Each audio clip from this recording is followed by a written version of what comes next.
place in the group's lore. I'll join, pay me. Okay, Lucari's on OTK. That's the announcement, chat. Lax on OTK. That's it. That was the announcement for today. Lax on OTK. That was easy. All right, Lax, I'll pay him. That was easy. He's on. He did it. In the extremely volatile world of content creation, this was truly the sweet spot. He was essentially living the dream, playing video games for a living and earning lucrative income, yet without the suffocating levels of fame that makes a normal life impossible. He had the friends, the clout, and the stability that millions of aspiring creators chase, but often never catch. He had spent 15 years building the perfect life, but it would only take 5 seconds to undo all that work. The 22nd of January 2026 started just like any other day for Lucari. He was live on Twitch grinding League of Legends just as he had done countless times before. To the thousands watching, it was just another stream from their favorite streamer. A moment during this stream, however, would completely change everything. While attempting to multitask, Lucari opened Windows Notepad and revealed something deeply disturbing. In the past, this action would have been harmless. However, a recent Windows update has introduced a new feature that displays a history of recently opened files and tabs directly within the Notepad app. As the Notepad window popped up on the stream, it didn't just show a blank page. For a few seconds, it displayed a list of URLs and file names that Lucari had previously accessed. Let me at least add Wade to the list of champions that I like.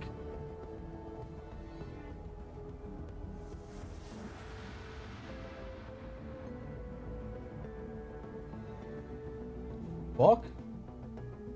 For obvious reasons, I can't show exactly what the notepad contained on YouTube, but it contained file names and links with suggestive words involving minors, animals, and other clearly illegal themes. The reaction was instantaneous. While Lucari continued to sit in his chair acting like nothing had happened, the clip was already being captured, cut, and uploaded onto pages such as r/livestreamfail, Twitter, and even Kiwi Farms. Within minutes of the clip being spread, internet detectives began investigating the links visible and confirmed the nature of the material. What they found was said to be extremely disturbing to say the least. When watching the clip closely, there is a distinct split second where Lucari seems to realize the gravity of the mistake. His expression shifts rapidly as he looks at the notepad window and the contents within, followed by a moment of pure silent panic where the realization probably hit that he may have just ruined his life. Yet, in a move that baffled everyone watching, he didn't end the stream. Despite the visible panic and the chat beginning to spiral, Lucari continued streaming, choosing to stay live and respond to the situation in real time. This decision would unfold about as well as you would expect, turning into a complete disaster. During the stream, Lucari attempted to laugh off the situation as if it was a minor misunderstanding, pun intended.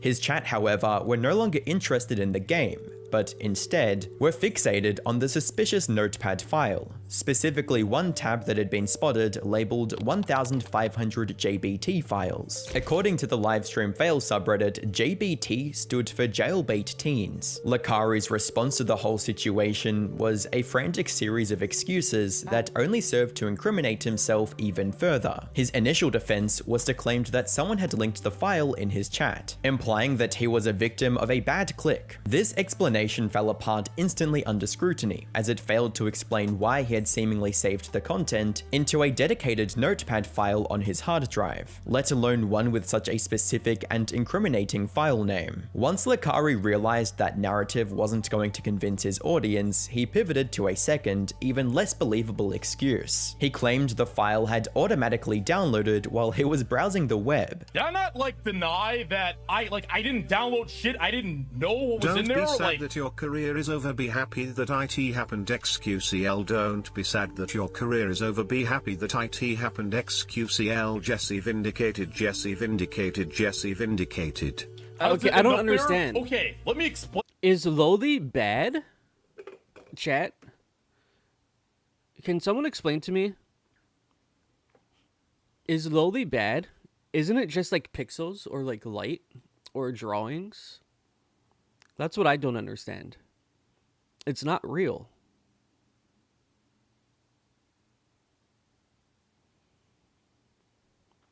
And as far as teens, like when you look up teens, 18 and 19 are teenagers.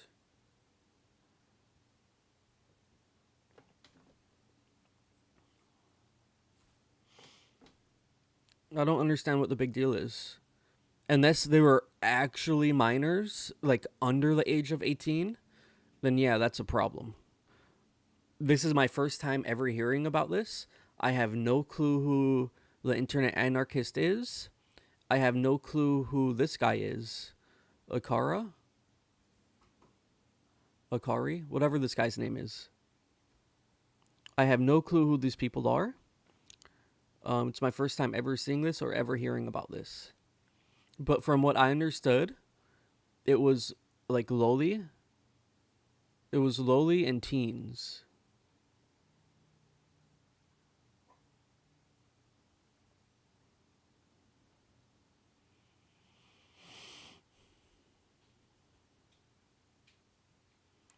Couples, teens. Okay. There's a category in porn that's teens. Would have been harmless. However, a recent Windows update has introduced deal. a new feature that He watches lowly and teens. Big deal.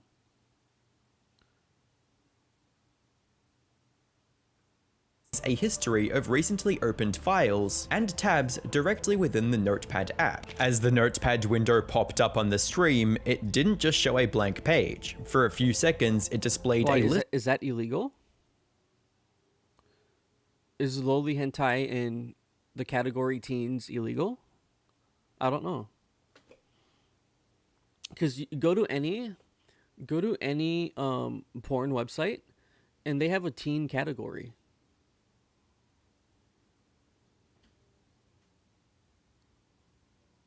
And lowly is a thing.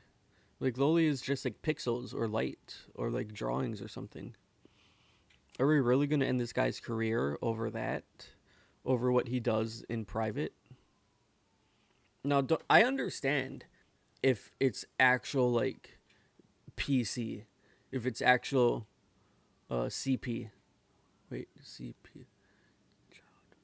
If it's actual CP, I 100% understand. That is horrible. But as far as we know, this is all we know Window about popped up on the stream. It didn't just recently. This is all we know about it. This is all we know, that he was what he it was. All we know is it's this. All couples teen and JBT. What is jailbait? Isn't jailbait just like adults who look like teens? I don't know.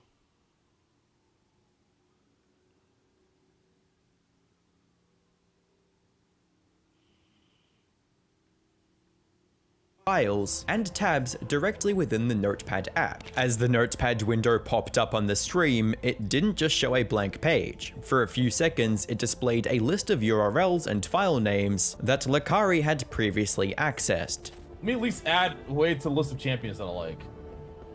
So like this is all.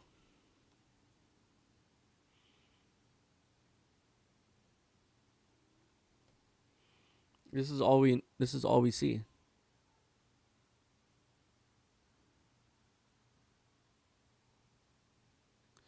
Wait, is there more?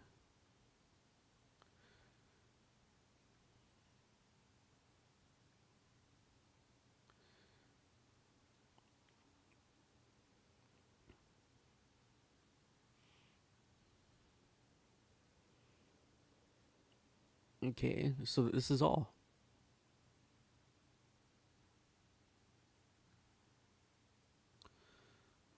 So there's nothing up here. It's just anime. So anime, Tekken, Twitch, payment, IRS, Brick, whatever that is, Lucarius Games, Path of Exile, Okay, so that's nothing. And here we have nothing, nothing, nothing, nothing. So only thing that we're looking at is this. And this is couples, teens. Wait, is this a folder? Is this a folder with a whole bunch of teens? So he's doing more than just watching porn. He's downloading porn. I have never downloaded porn in my entire life. So I don't know the gravity of that.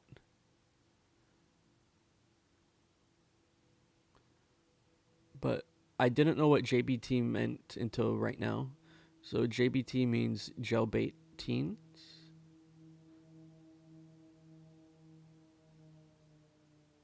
Well, let's find out. Let's find out. Because this is my first time hearing about this. And I have no clue what it is. So let's find out what it is.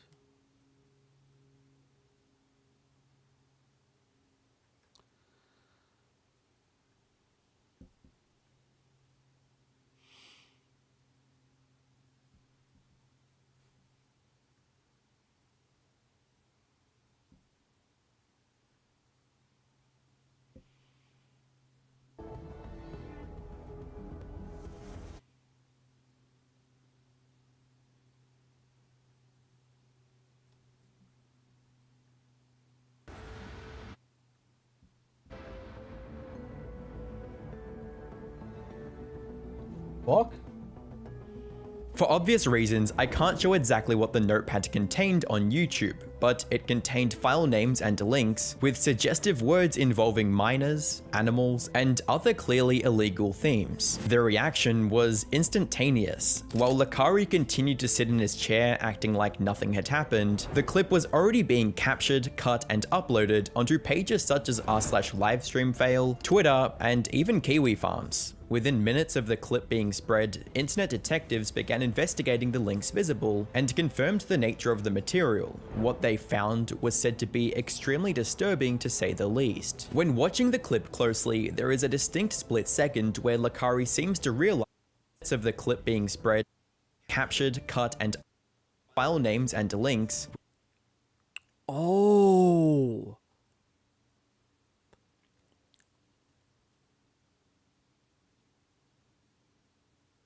Wait, but how could they go into that and see this? Wasn't it just like a screen cap?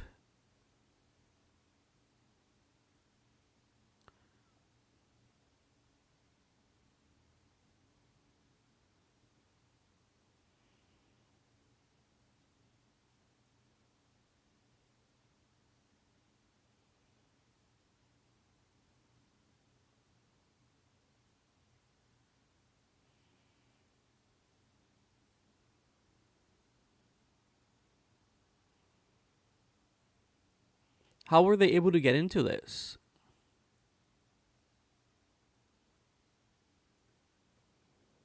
Suggestive words involving minors, animals, and other clearly illegal themes. The reaction was instantaneous. While Lakari continued to sit in his chair acting like nothing had happened, the clip was already being captured, cut, and uploaded onto pages such as r/livestreamfail, Twitter, and even Kiwi Farms. Within minutes of the clip being spread, internet detectives began investigating the links visible and confirmed the nature of the material. What they found was said to be extremely disturbing to say the least. When watching the clip closely, there is a distinct split second where Lakari seems to realize the gravity of the mistake. His expression shifts rapidly as he looks at the notepad window and the contents within, followed by a moment of pure silent panic where the realization probably hit that he may have just ruined his life. Yet, in a move that baffled everyone watching, he didn't end the stream. Despite the visible panic and the chat beginning to spiral, Lakari continued streaming, choosing to stay live and respond to the situation in real time.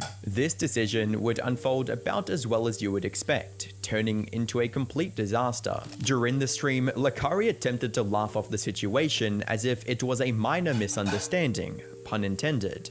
His chat, however, were no longer interested in the game, but instead were fixated on the suspicious notepad file. specifically one tab that had been spotted labeled 1500 JBT files. According to the livestream fail subreddit, JBT stood for Jailbait Teens. Lakari's response to the whole situation was a frantic series of excuses that only served to incriminate himself even further. His initial defense was to claim that someone had linked the file in his chat, implying that he was a victim of a bad click. This explanation fell apart instantly under scrutiny, as it failed to explain why he had seemingly saved the content into a dedicated notepad file on his hard drive, let alone one with such a specific and incriminating file name. Once Lakari realized that narrative wasn't going to convince his audience, he pivoted to a second, even less believable excuse. He claimed the file had automatically downloaded while he was browsing the web. Did I not deny that I didn't download shit? I didn't know what was in there. Don't be sad that your career is over. Be happy that IT happened. XQCL. Don't be sad that your career is over. Be happy that IT happened. XQCL. Jesse vindicated. Jesse vindicated. Jesse vindicated. How does it end up there? Okay, let me explain what happened. All right, I was surfing a site. Okay, the shit got downloaded. I didn't trigger a download, just got downloaded. I opened up the text document. I saw what was in it. I deleted the text document. I deleted it. But the problem with Windows 11 is that even if you delete the text document, it apparently still stays there. So it was still there after I deleted it. I've told you guys 1,000 times that's what happened. Dude, I'm sorry. I have a fucking 3 terabytes of fucking hentai on my hard drive, bro. A lot. Sometimes you go to a site, some shit downloads on your shit, you don't fucking want it, you fucking delete it, and that's just what happened, man. Okay? That's what happened. I'm sorry, all right? I don't know how many times I have to explain this, but that's what happened. Dude, let's just move the fuck on, please. As his audience immediately pointed out, if modern web browsers were silently auto-downloading text files full of illegal URLs without user consent, it would be a global cybersecurity crisis, not an isolated glitch on one streamer's PC. Whilst this already seemed like rock bottom, Lakari would only continue to dig his grave when the chat pressured him to open his recent files list in Notepad again to prove his innocence. Lakari agreed, likely hoping to show the incriminating files were gone. Instead, he revealed a screen that looked like a panic-induced cover-up. The suspicious document was still there, but it was now buried under a list of freshly created empty files named New Text Document, and one of the files involving JBT was also somehow missing. Fap for Fun? Fap for Fun is Thai site. The internet immediately saw right through it, with viewers on Reddit mocking the attempt of covering it up. As one user put it, he was trying to hide stuff and still effed up. To make matters even worse, a viewer suggested that if the file had truly been deleted, it wouldn't open. Lakari, trying to prove it was gone, clicked the file and it opened, proving live on stream that the material was still sitting on his hard drive. Click couples and it won't open if it's deleted. Okay, well, I 100% fucking deleted it, so it shouldn't open, right? It opened, what? By this point, the atmosphere in his stream had turned hostile. His moderation team, the people responsible for protecting him, began to turn on him. They stopped deleting comments and banning users, allowing the chat to be overrun with text-to-speech donations, calling him a PDF file. Pedophile, pedophile, pedophile, pedophile, pedophile, pedophile.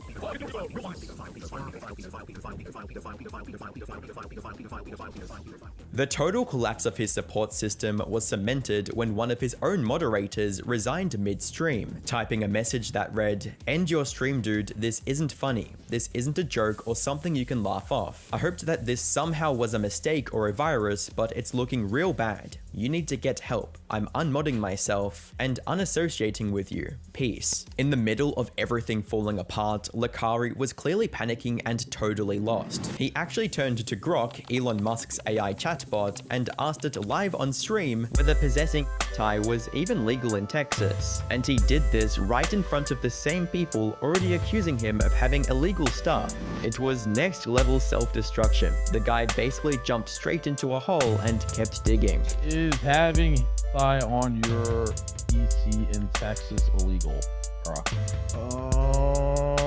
43K, and that's if they think it's like, oh my god.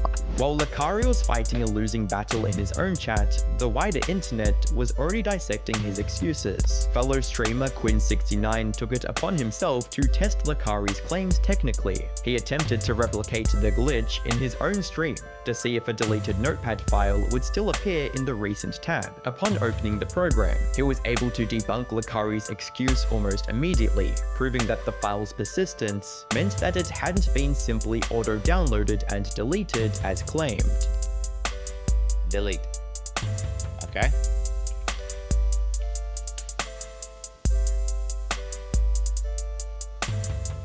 No, it's not there. I mean, I'm gonna be honest. Simultaneously, the internet began digging into Lakari's history, and what they found makes it seem like Lakari may have been hiding his alleged preferences in plain sight. They resurfaced old clips that suddenly took on a much darker context. One notable instance was a lie detector segment where Lakari jokingly admitted to liking lolly content. Whilst this moment was originally played for laughs, it is now being scrutinized as a disturbing admission of guilt. Do you like lollies? Yes. Oh no! But not like that. What does that even mean? I don't get it.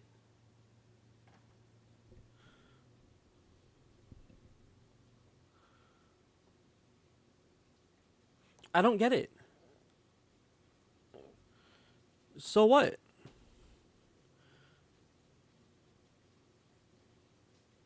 Why is that bad? He likes loli. Is that a bad thing?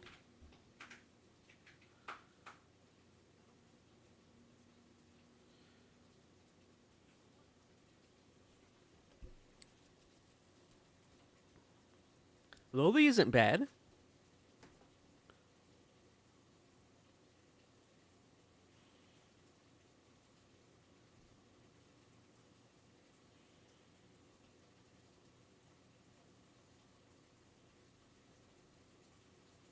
Can someone please explain to me why loli is bad?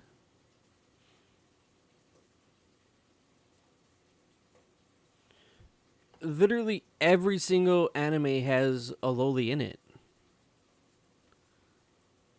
Naruto, Inuyasha,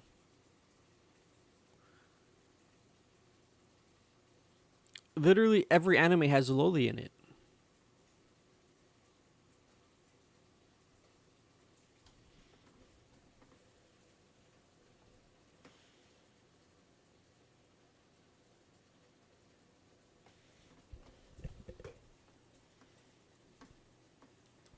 What does loli mean? Isn't loli just like a cute anime girl?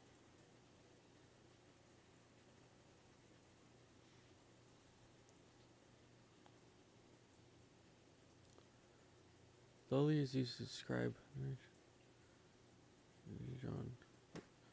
Okay, so what?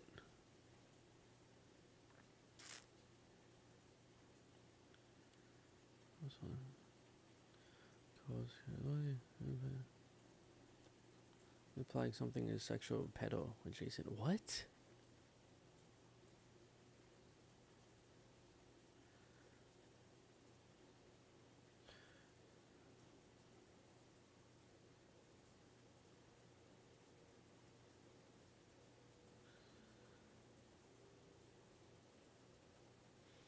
Okay, no, you guys can't change the definition of what loli means.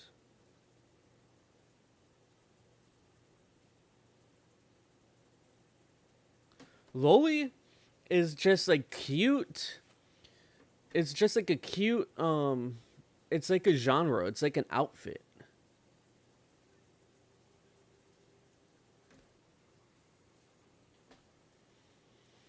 Loli's just like a cute anime girl.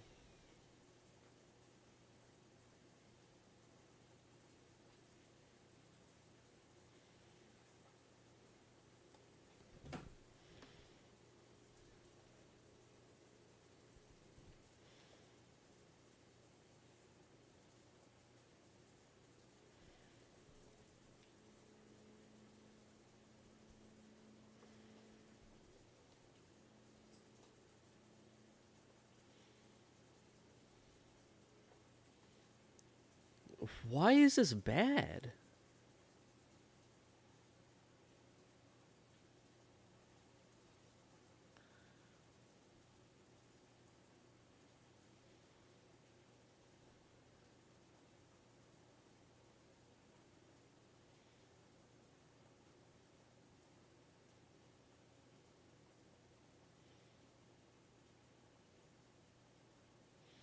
I liked her. I liked her.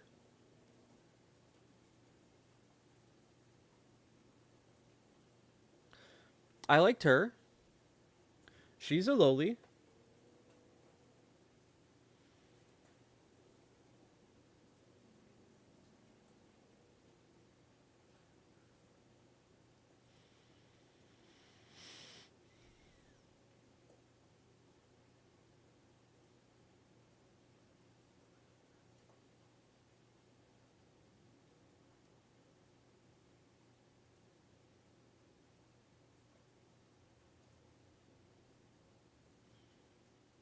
Why lowly characters are still a problem in 2025?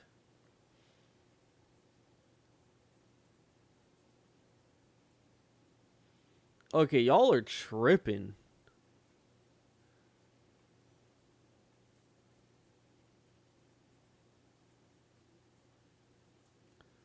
Y'all are tripping.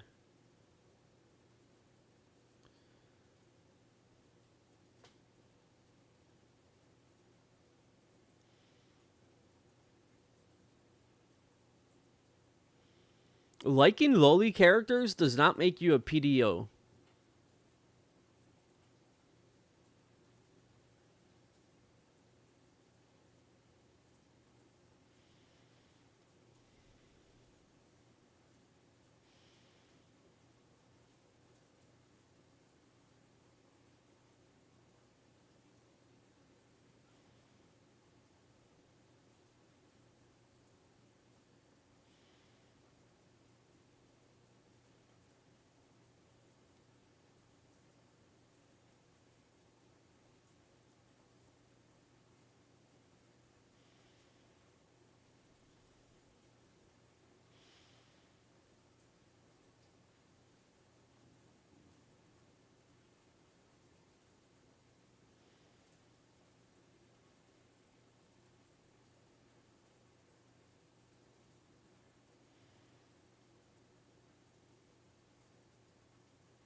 My feet are like this. My feet get swollen like that.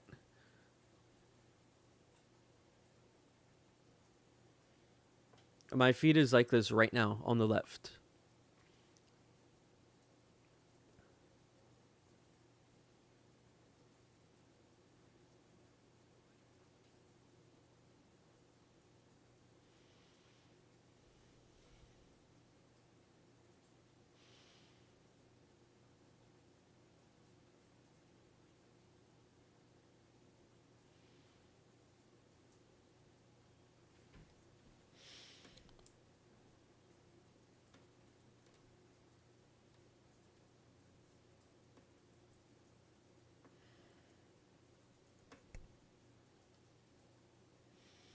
I'm sitting in this chair for like 18 hours a day. So I think that's why. Elevate the swollen area. Compression socks. Reduce salt intake. Stay active. Stay hydrated. Cold or warm compress. When you see a doctor.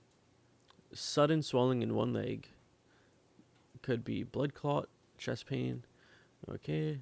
Common causes and pregnancy. Standing, sitting too long. Okay, yeah. I sit for like 12 plus hours a day. I'm in this chair editing or streaming or doing something. Common causes and targeted fixes. So if I'm sitting too long, take breaks and elevation, heart failure, okay. Kidney disease, no, medications. Okay.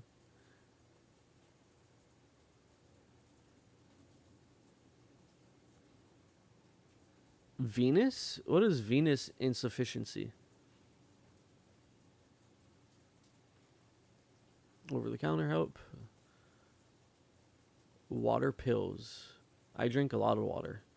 I drink a lot of water.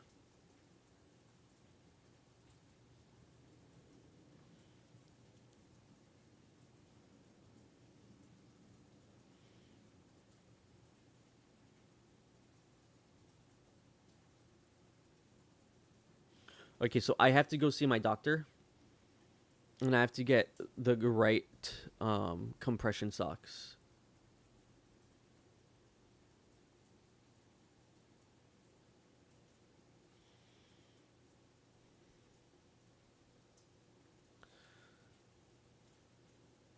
I honestly don't see anything wrong with liking lowly characters.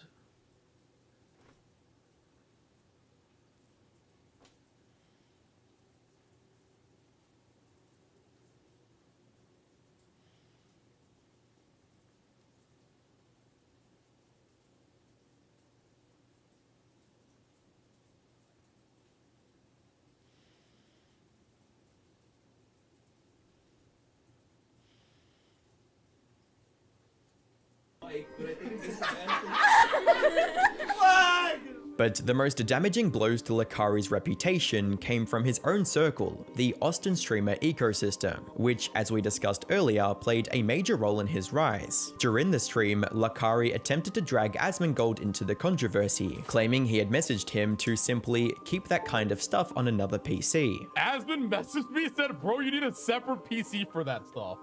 Oh my god. Asmongold immediately took to Twitter to clarify his statement, writing that he had only seen a censored version of the clip and had no idea of the depravity of the actual files when he made the comment. He then went on to distance himself and his organization, OTK, from Lakari on stream, stating that Lakari was never an official member of OTK and was merely a friend of the group, and that they had nothing to do with his actions. Day before yesterday, we did a podcast with him. And like last night, I was like, oh, we need to for sure upload this. But now I'm looking at what happened. I'm like, oh, maybe not, right? Why does OTK have so much drama? Shut the up. Lakari was never even in OTK. He was just one of our friends. Like, what are you talking about? OTK, you're gonna drag OTK into this. We don't have anything to do with this. I guess, like, probably there's gonna be like 50,000 people are gonna come into chat. People are associating you with friends with Tecton and Lakari because you're part of it. Well, I mean, if he gets investigated, they're gonna find out all of his links. And so I say, you know what? I welcome that. You know, I have nothing to do with it. So why would I be worried? Like, I'm gonna be real. Like, the shit just really stresses me out, man. Mango? It sucks. It does. It really sucks. You know, like, I don't know what else to say. Right? I mean, like, honestly, it does. Like, I don't really... It's heavy. Yeah, it's heavy. Like, and I don't want to get involved in it. I don't want to make... And I'm going to be real, guys. I've already got one defamation lawsuit in the chamber. I don't need to be double-barreling this shit, okay? As a final measure, Asmongold also announced the cancellation of an upcoming podcast episode that was featuring Lakari. There's going to be probably a lot of people that will come into chat and they want me to talk about the Lakari stuff. Obviously, I think it's really weird and bad. I don't want to make any decisions and judgments for a legal reason. All I'm saying is that I think that if there needs to be an investigation, I hope there is one, and I don't want to have anything to fucking do with it. I'll tell you that. And also, we had Lakari on the podcast a couple of days ago. Safe to say, Allcraft is not going to come out this week. Sorry, guys. That's it. Mizkif, another central figure in the group, took an even more aggressive stance against Lakari, threatening to sue Lakari for falsely claiming Mizkif sent him the files. Why would you stream Actually, Mizkif linked it to me. He did. Okay. Nice. That is absolutely defamation, and I will be suing you for that. Ghost put those... Okay, first off, you're a Fucking retard, idiots. because the files weren't on my PC. You literally just called me a pedophile. If you don't think I'm suing you, Lakari, for everything you just have, you're out of your mind. That's insane what you just said. Insane. That is crazy. You just fucking called me a pedophile. He also went a step further, threatening to pull the internet logs from the time they lived together to prove his own innocence and further incriminate Lakari. What if he was telling that stuff when he lived with you? You gotta report him yourself? Bro, I really hope that's not the case, man. I will take whatever action's needed. Tomorrow I'm gonna call AT&T. Other major streamers, including Soda Poppin', also addressed the situation live, expressing disgust and completely distancing themselves from their former peer. Insane. I couldn't believe it. Yeah, we woke up, just a couple Reddit threads. Vicky was like, hey, have you seen LSF? I'm like, no, what's going on? Lakari. What'd Lakari do? I was like, oh man, top LSF post. Ooh, this looks awful. And then I scrolled down, I'm like, another one. Wait, another one. How much content did this guy put out while being like outed as potentially a file? I mean, fuck. It's looking like philia, or at least the notepad. And they just scrolling. And the thing is, he streamed the whole thing. He actually dug a hole straight down to like China, Lolly Town. Actually just kept digging. Crazy. The final nail in the coffin came from the YouTube commentary community, when Penguin Zero, aka Moist Critical, released a video covering the situation, titled, "This Twitch streamer situation is disgusting," where he brought the situation to the attention of mainstream YouTube audiences. The links are censored there, but apparently a lot of people have taken the plunge into looking up a lot of what was revealed here through the Lakari leaks, and what they have found is beyond heinous. Like, this is some evil shit we're talking about here. And after this happened, his stream was calling him out on it, and most people expected him to end the stream, to like hide the evidence, nuke it, basically banish it to the shadow realm and hope that people didn't have enough time to dig into it. Lakari, on the other hand, cooked up a different kind of scheme. He streamed for multiple hours after this happened, and just face-tanked everybody that was digging into it, and all the people that were rightfully calling him out for how deplorable the shit they found in there was. Charlie concluded the video stating, "It does not look good. This looks f***ing awful." The consequences of the stream went far beyond embarrassment or the loss of his social circle. Lakari was banned from Twitch, stripping him of his primary income source and the audience he had spent over a decade building. He was also preemptively banned from Kick, which usually acts as a safe haven for banned streamers. To be honest, it's not looking good for Lakari. What started as a standard stream ended as a career-defining disaster, a 15-year legacy erased in a 5-second mistake. There will likely be more developments as this situation unfolds, so make sure to subscribe to stay updated. In the meanwhile, click the video on screen to watch more.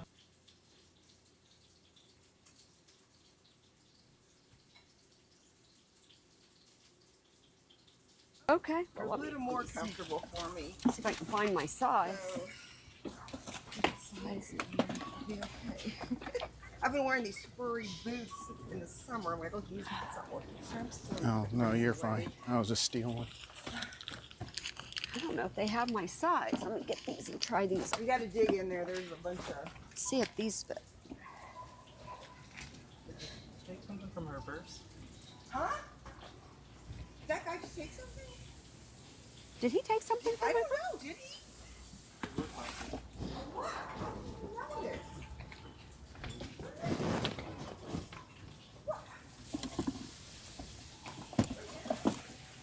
What? Did you? What? Did you see something? I thought I seen that. Oh, my Can I wallet's help you gone. guys with something? My wallet's missing. Did you take my wallet?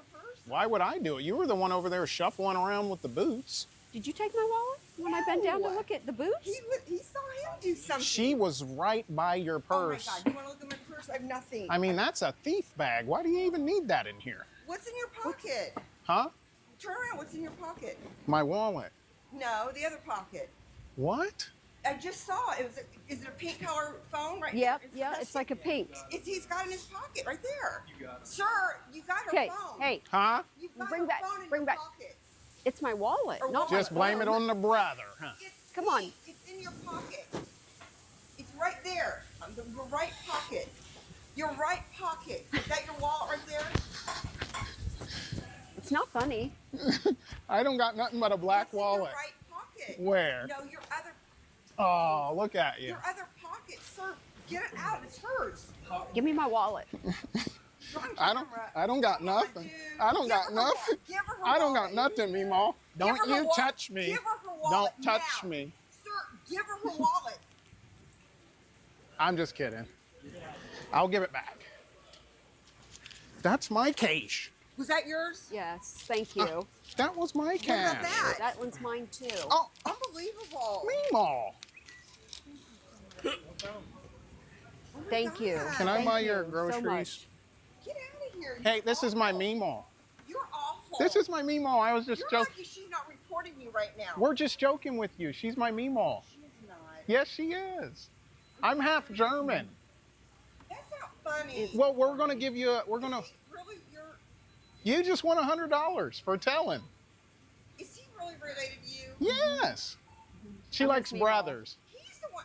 What She is likes going brothers. on? We're so sorry. Can I give you $100? No, that's not funny. Oh, can I give you 1,000? That's not funny. That's scared the crap. But you did the right thing. You're such a good person. No, he did the right thing. I'm sorry, sweetheart. I didn't mean to scare you. I'm with him. Yeah. That's not funny. See, we got mics on. She got a mic too. Yeah, she has a mic right there.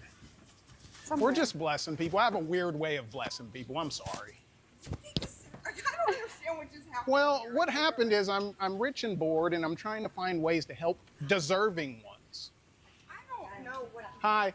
See, she knows me. Come here real quick. Will you tell her? He's legit. Yeah, I'm a nice I guy. would talk to this guy. See, she loves me. He's legit. Well, he deserves Yeah, it then. He's the Caucasian one that woman. called it. Thank you. Yeah, that was the white lady. I follow him too. Yeah, see, he loves me too. I came just to find them again. 'Cause I saw Yeah. them earlier. Can I do something nice for you? Do it for him. He's the one that saw it. I want to help you. No, do I'm it not for going to him. force it though. I'm not going to make. I didn't see it till you said something. Hey, the way you came at a brother like that, not even scared, because look at me. I could be some rapper thug. I just. And you weren't even scared of the D-boy, Meemaw. She wasn't even scared of the D-boy, Meemaw. You wasn't even scared of the hood brother, Meemaw.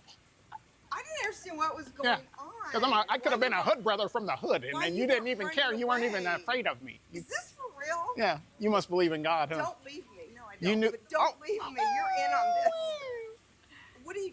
Okay, what's going on? I just want to give you money, but you won't take it. You want money? You fell out of your pocket. If I first. get you some money, will you take I it? don't know why. Why would I take Because you did the right thing. You came at a brother and stopped me from robbing her. This doesn't seem right. Is he for Yeah. real? Yeah, I'm You just. gotta give it to him. Or I'll give him something I'll too, split it but with I'm. him. No, I gotta go get some cash. You deserve it. The way I'm gonna go get some cash. I'm coming back with cash. I was gonna have you grab him because I saw you down there. This is the weirdest thing. I just came for some booze. Don't do that. That scared me to death. I thought, why is he standing there dancing? I'd be running. What just happened? Cash. I got some cash Why for take you. the candy bar? Yeah, you can have the Snickers too. I had to buy You're something. giving him something. No, now. I will. Why I'll would take give care of him. this? I pay him good. Okay, who Here. are you? I'm just a brother. Do you really want to know? Yeah. I own an oil rig out in Austin, Texas. You do not. Yes, I do, Meemaw. Who is he? It's tied up in a RICO investigation. But once I'm vindicated and real, Okay, so I've been getting this algorithm. I'll be wrong for rolling some in more reason. dough than that. Who is he? He's Damon Darling. Is what? His name's Damon Darling. Got all her? He's on Well, I'm TikTok. not on He's a TikTok. comedian. Are you on Instagram? I'm not on TikTok. I'm on everything. I'm on LinkedIn. What are you doing? Are you I'm on dating? LinkedIn. Are you Yeah, we serious? got you. You got a tour coming up too? I do next month. But he did steal it right in front of you. Tour number 2. Are you in Columbus? No, I hit Columbus in January.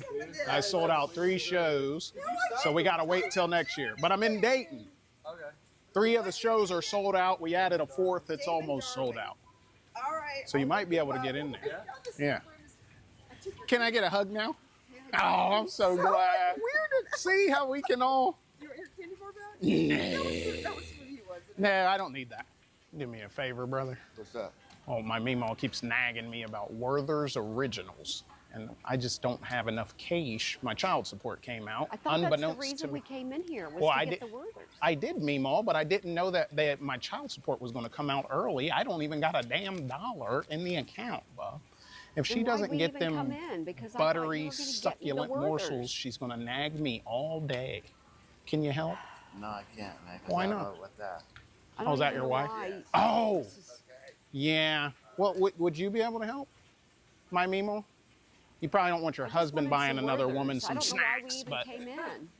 would you mind purchasing her a bag of Werther's Originals? You know, the buttery caramel Just a morsels. little. They're Oh. succulent. Where are they? In the candy aisle, I think it's aisle 30. If you got some cash, I'll just take the cash. Yeah. Let's get them. Get them and you'll meet me up front. Okay. You're giving me your word, Bob. I'll meet you up front. Okay, thank you. Okay. Thank you. All right. Thank you. Thank you very much. On you, Werther's. What's up? No, I was you, Bob. Yeah, you, Bob. Yeah. Yeah, I was saying what's up to you. Yeah. Yeah. Yeah. Yeah. Yeah. All right. Here they come. Hey, can I get a picture with you, brother? Yeah, Bob. Yeah. Say it a little louder, Bob. My goodness. What's going on, brother? No, I can't call it. Good to see you, man. The handoff, Bob. Thank you, Bob. Thanks, like, hey, love you, brother. Love you, brother. Good to see you, man. Yeah. Oh, thanks, Bob. Won't you? Hey, go ahead and get everything. I'm gonna buy everything for you. Yeah. Yeah. Oh yeah. Today's your lucky day. You ran into the right brother. I tell you what, meanwhile. And you guys are a cool couple. Nah. You didn't? Nah, I was tricking you. I just wanted to get you here so I could buy your stuff. Oh, that's Yeah. nice of you. You were kind enough to That's care about me and my unusual. Mimo. She's German. She's German, Bob. Well, she did it. Yeah, yeah. We looked at her with Things like that, yeah. Yeah, must be some swingers. Huh? Things like that. Yeah. Yeah. Well, she is single. Yeah. You do have Yeah. to be careful. Yeah, you do got to be careful. I just got out of prison. Oh my God. Penitentiary, Pelican Bay, Bob. Yeah, 9 years, wrongfully accused. Ooh. Yeah, for stealing baby oil. Oh, no. Yeah, they got the right guy in there now. Well, now you have Yeah. opportunity to do something different. Yeah. That's over Yeah. and done. You want a Snickers, ma'am, or Milky Way? Not me. You want something? Oh, okay. You know It ain't his first avocado. Yeah. I tell you what, the avocado was kind of ashy there. Ashy. Need some cocoa butter on that avocado. Yeah. Well, this is a surprise. Yeah, now you can take your money and booze it up. No, I don't drink. Yeah. We don't drink. Booze it on a Tuesday. don't need Going that. up on a Tuesday. Save our money. $1.97. $1.97, there you go. Saves a Whoa. lot too, doesn't it? Do we still want it? Yeah. Yeah. Okay. Things like that. $1. $1. $1 bill. $1. Huh? $1. So I got some cabbage. I got some cabbage and mushroom. I'm gonna throw in the. Hello? Okay, so I got some cabbage and mushroom. I'm gonna be throwing on the stove.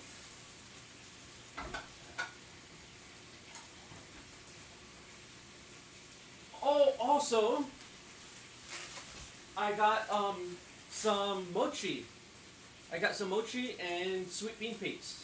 And sweet beans. So I'm going to be making the sweet bean soup from One Piece.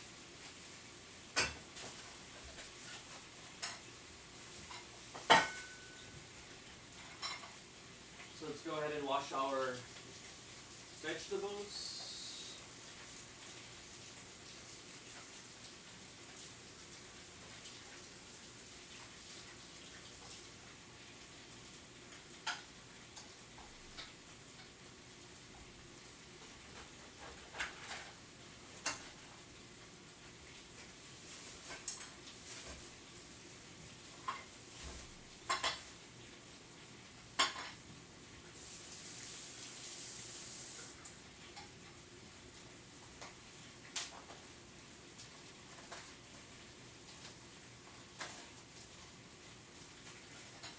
So we got our cabbage and mushrooms.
I forgot to make my dang potato.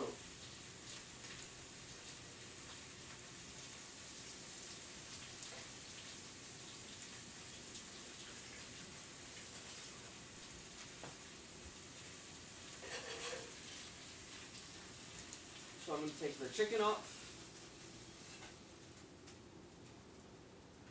And because this is already hot, I'm going to use this one to make the purto.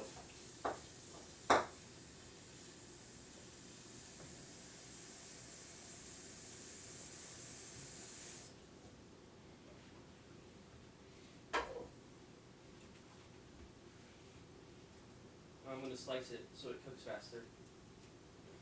And I'm going to try to cut it thin so it cooks faster, so I don't have to use a lot of water.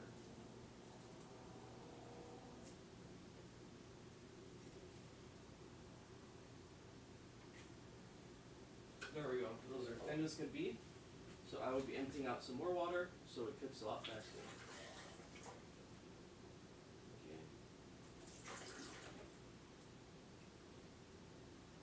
There we go.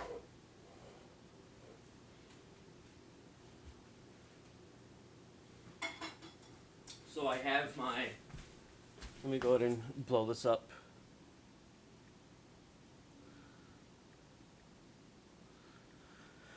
Okay, so I have my chicken here. I have my chicken, cabbage, mushroom, and now I'm making my purto, and let me get the rice.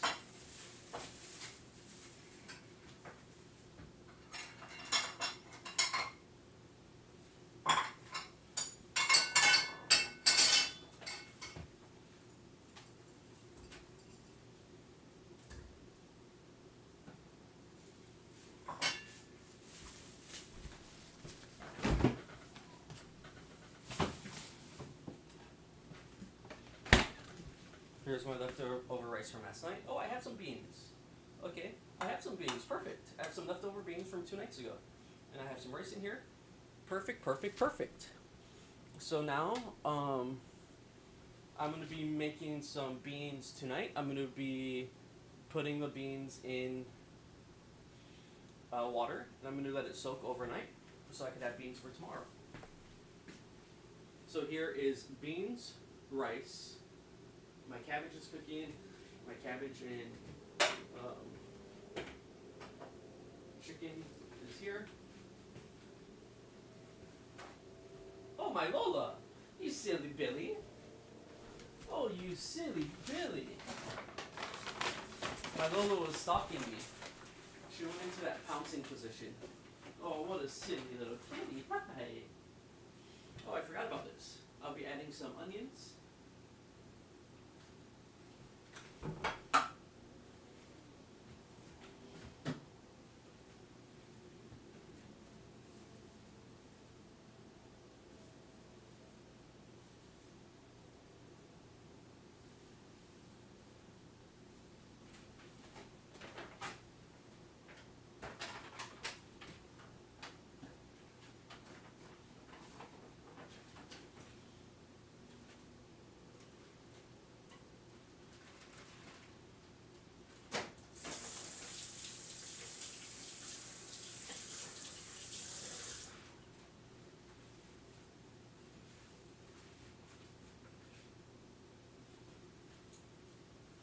Okay, let me cut up the onions.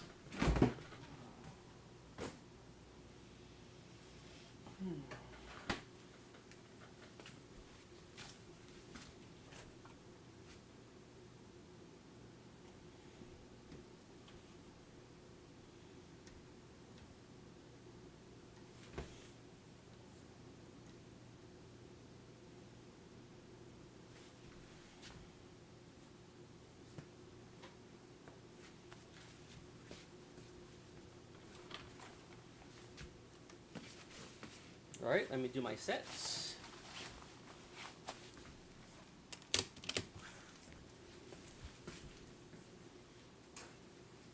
I really have to organize my room. My room is a pigsty.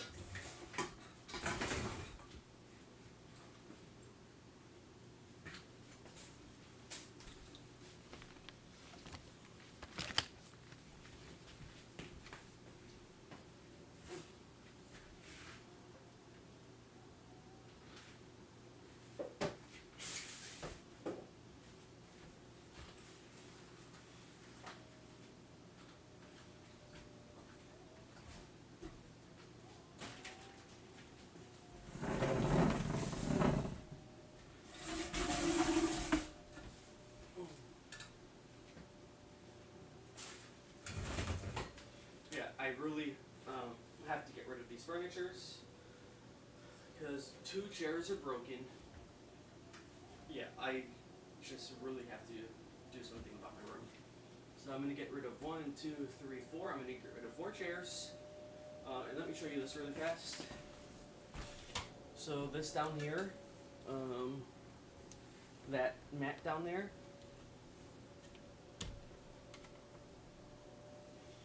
can you all see it?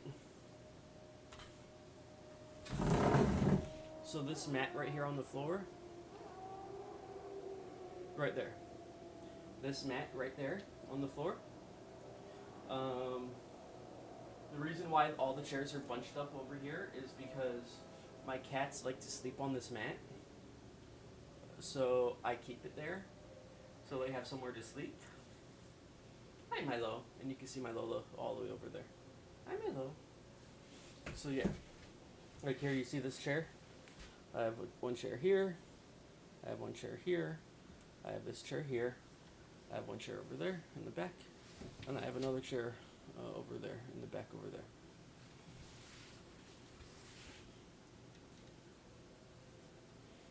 Yeah, I just really need to like get my shit together. I mean, I have my shit together mentally. Like, I am good mentally. It's just my room. I need to organize my room.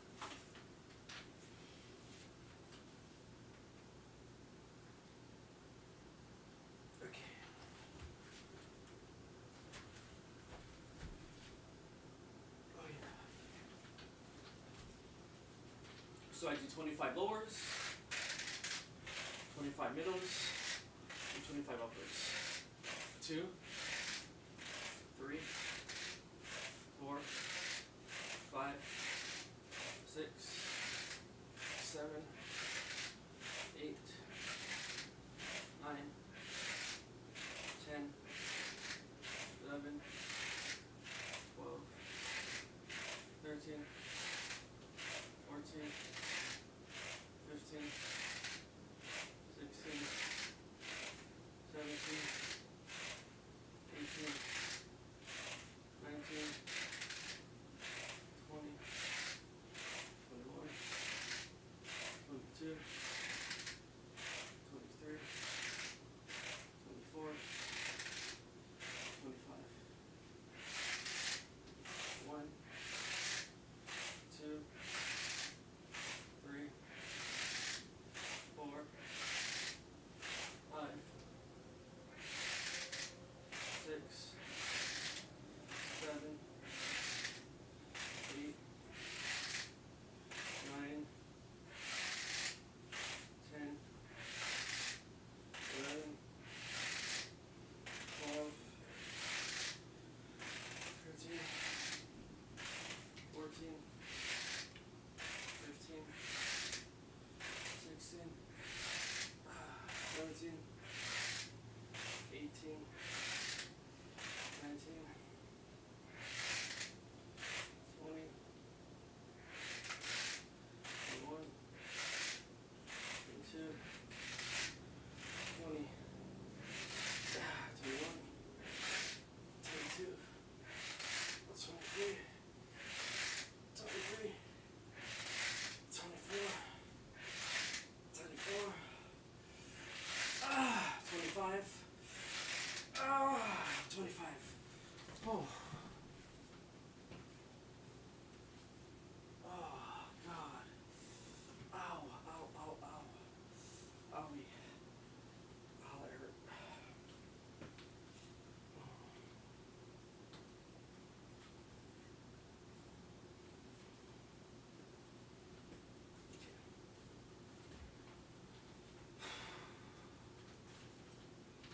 Now 25 uppers.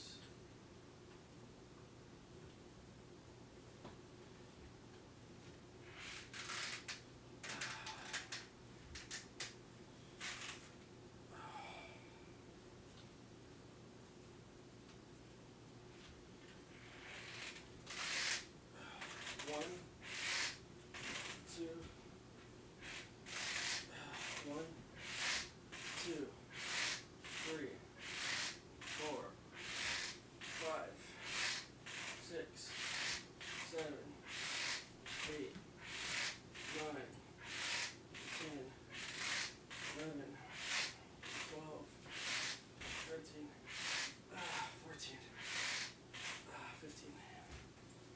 I'm gonna start doing for the last one 2 sets of 15.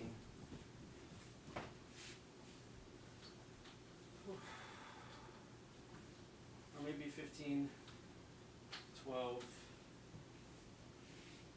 Hey, bro. How are you, bro? Hey, what's up, Christian?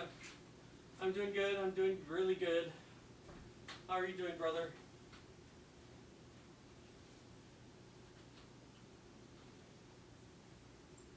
I'm just working out. I'm making dinner. And I'm having some watermelon and mango.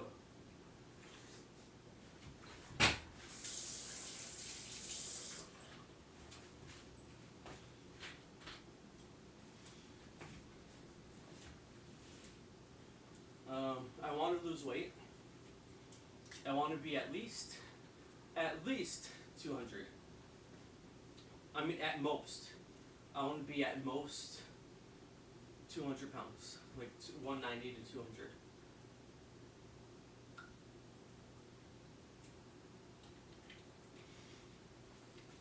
There's no reason why I should be 240 pounds.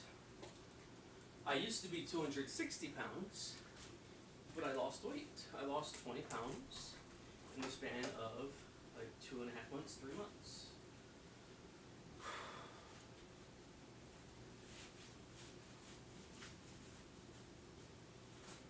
And that's really good. But I can't see it. Like I can't see the weight loss.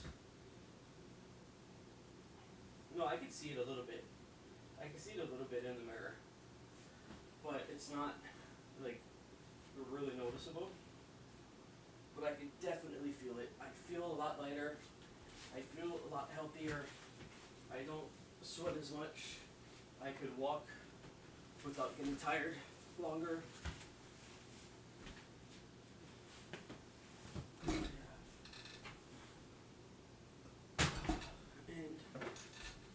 yeah, it's just good to walk and work out and stretch and whatnot.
Okay, I think the portos are done.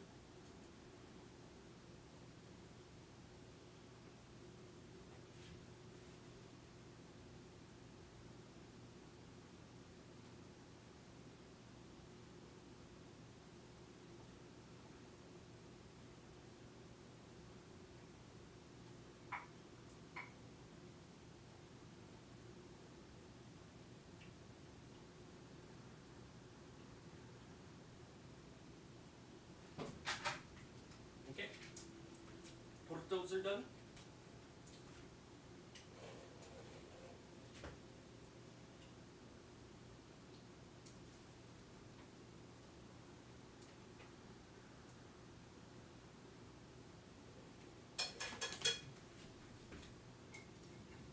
I will let it sit, and I will finish my 15 reps.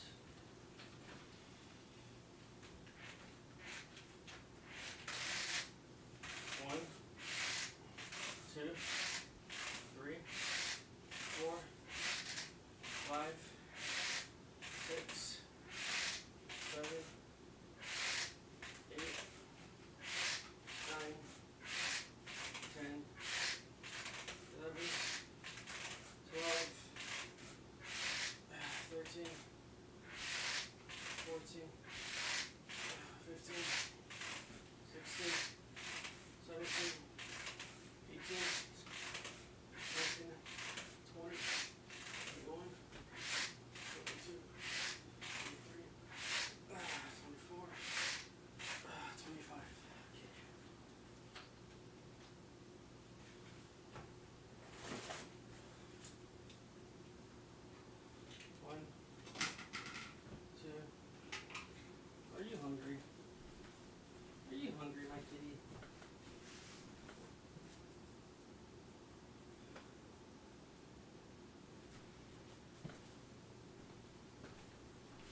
14, 15,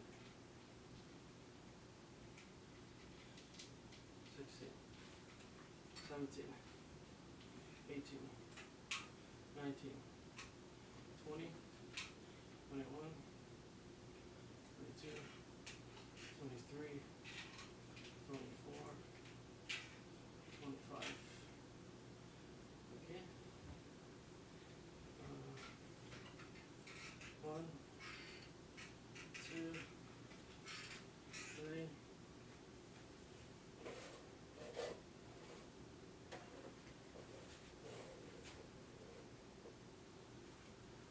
One, two, three, four, five, six, 7, 8, 9, 10,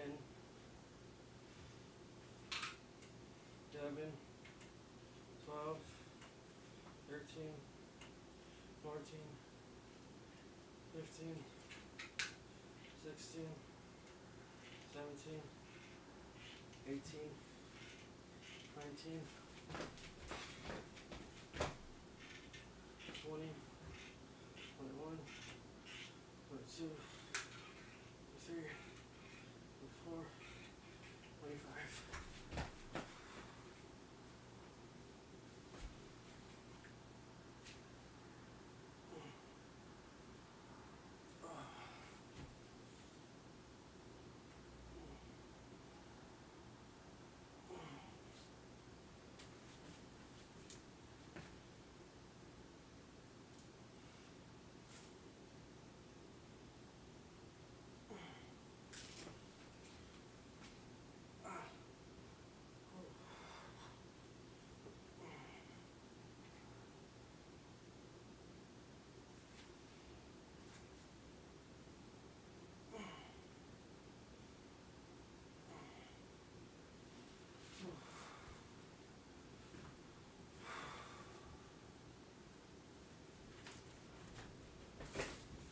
Okay.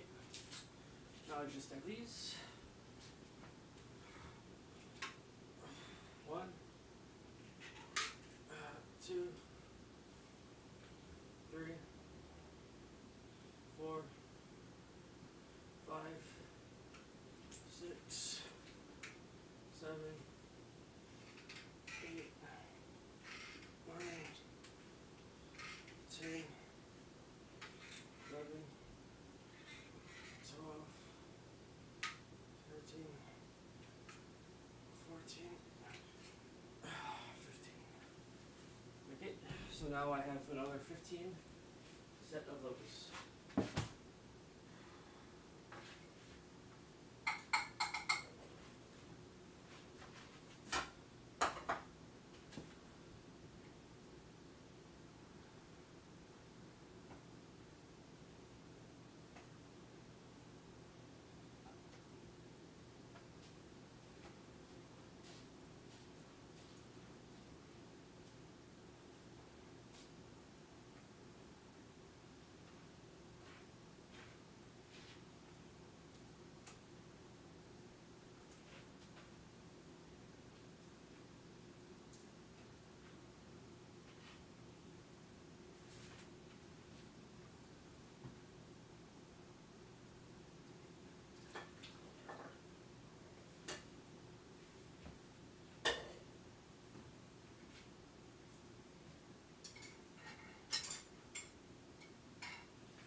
some juice melon.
So this is the onions, the peas, the carrots. I mean not carrots, the onions, peas, corn. And beans. Onion, beans, onions, kidney beans, onions, kidney beans, black-eyed peas, corn, and green peas.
Now I can put this in the fridge in a Ziploc bag because I don't want it open in the fridge.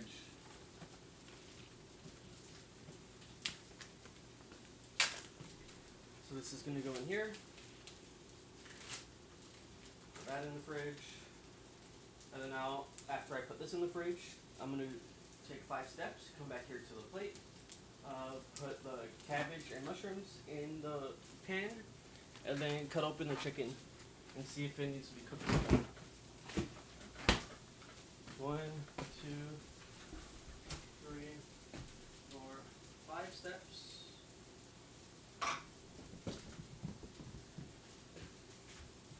Put this in here. Okay. Cut open the chicken, see if it needs to be cooked some more.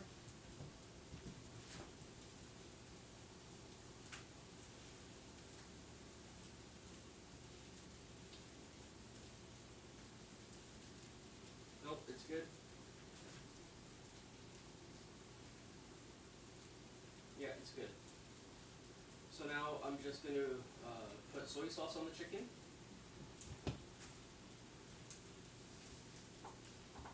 And cut it up some more.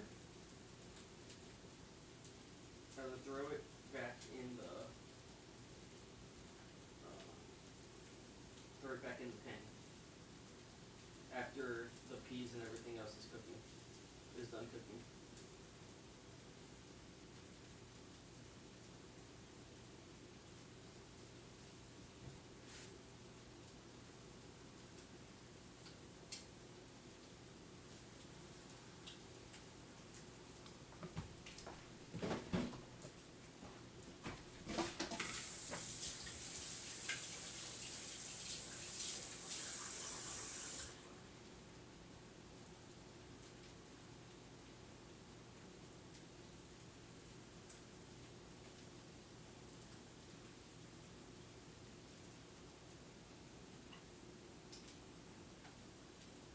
The chicken is really, really dry.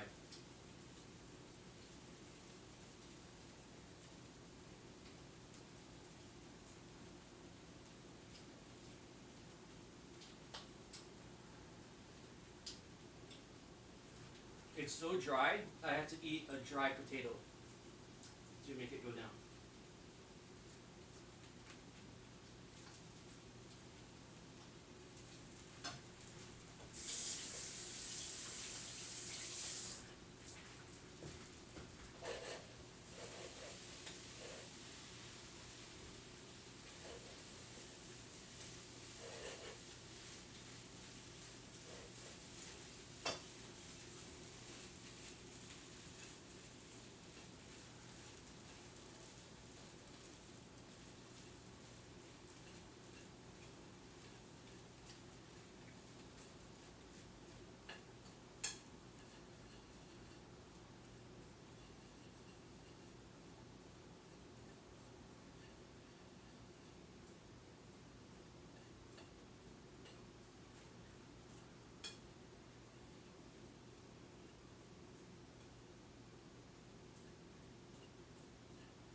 Putting some rice in the microwave.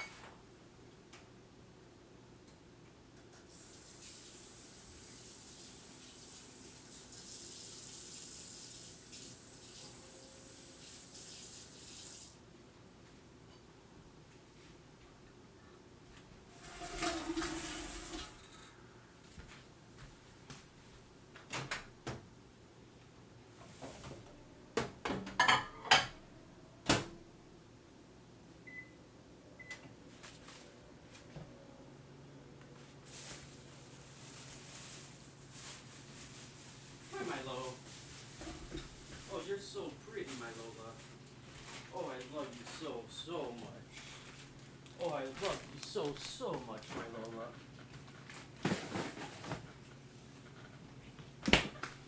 Okay. Now I'm going to wait for the rice to come out of the fridge. And then I'm going to put my vegetables on the plate so then I could use the pot from the vegetables to put the soy sauce on the chicken.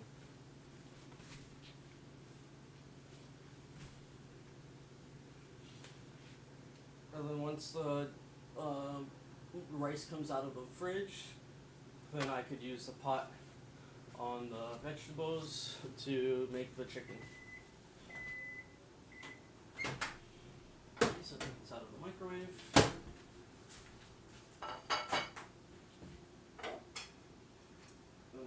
this on this plate,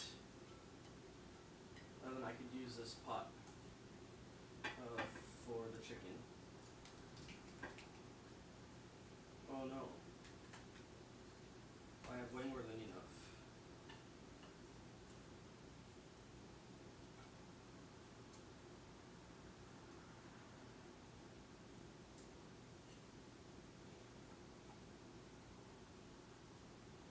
So I'm gonna have to use another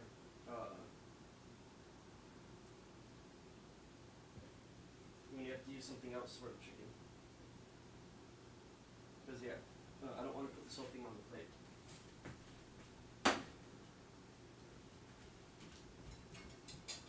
Okay, I guess I'll use this one.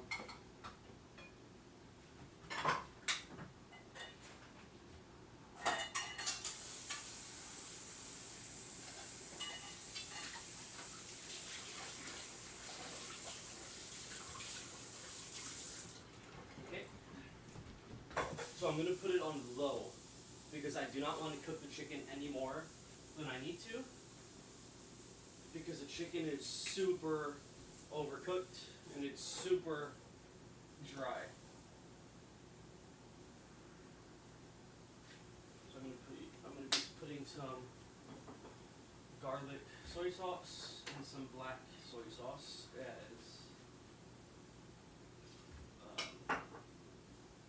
stuff for the chicken to make it taste better.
Okay, so I made too much food, so I could save this for dinner tomorrow.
Okay, so this is all my leftover food.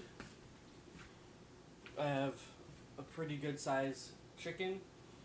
I have potatoes, and I have some beans. So all I have to do tomorrow is make cabbage, and cabbage and rice, and then I have a full-on dinner. And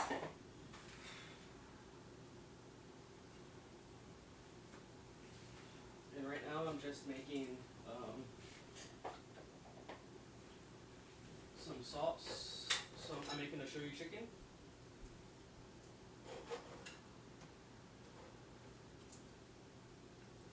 And this is on low, because I don't want to cook the chicken anymore.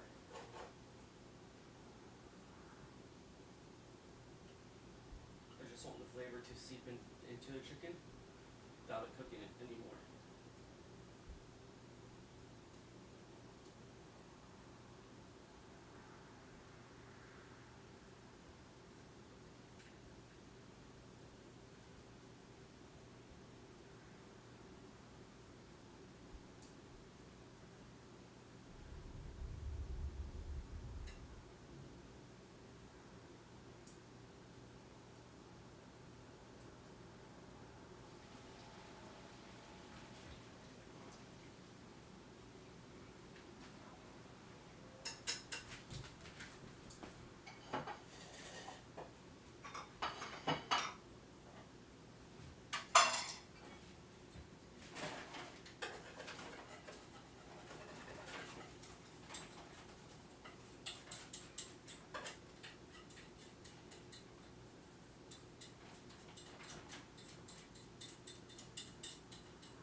Okay.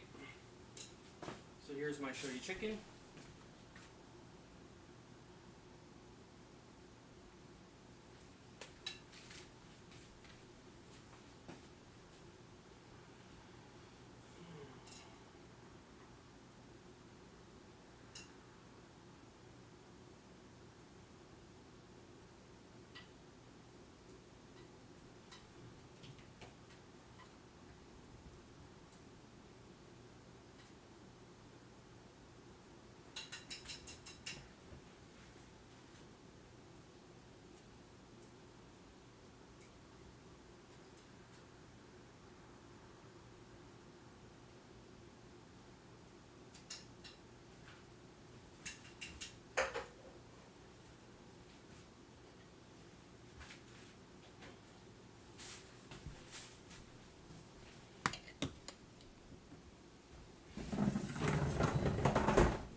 And I have to do, I have to wash my clothes tomorrow.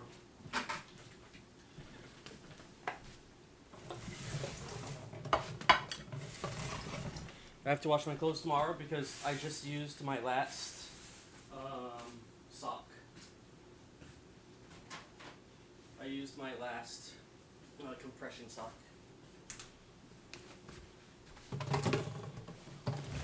Yeah.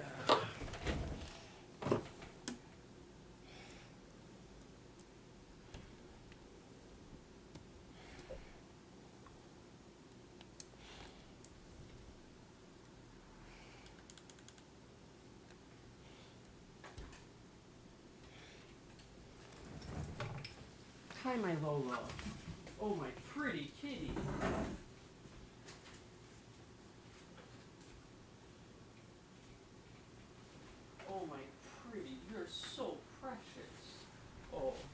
You want a snack?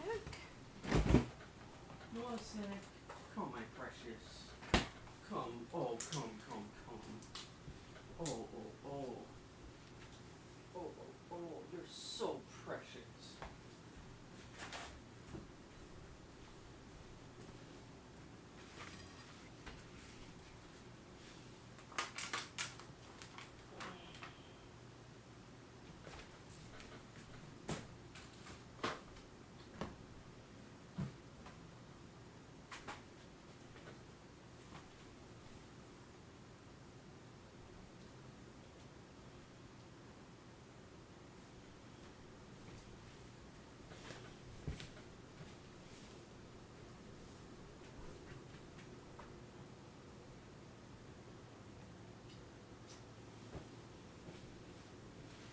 Precious. Come.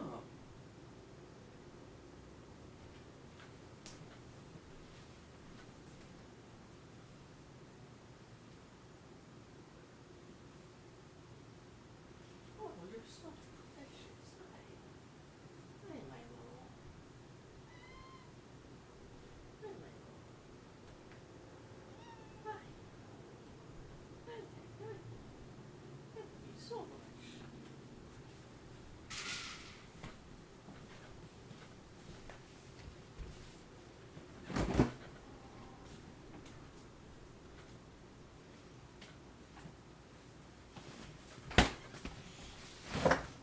Okay. I got some oyster and salmon poke. Let me make my sauce. I'm gonna make my sauce for the oyster.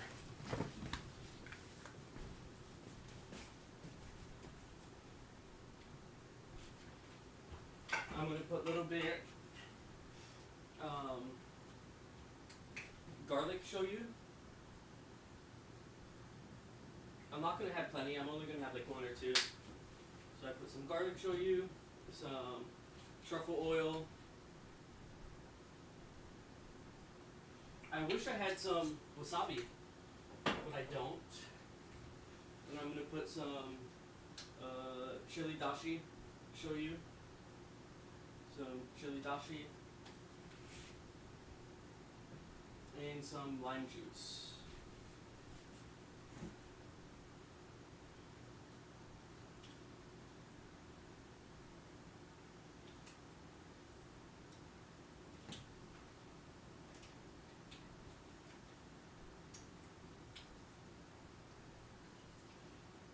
Okay. I'm only gonna have one or two. I don't want too much of the oyster. Oh my god. It's 1:44 in the morning. Yo. What am I doing with my life? What am I doing with my life?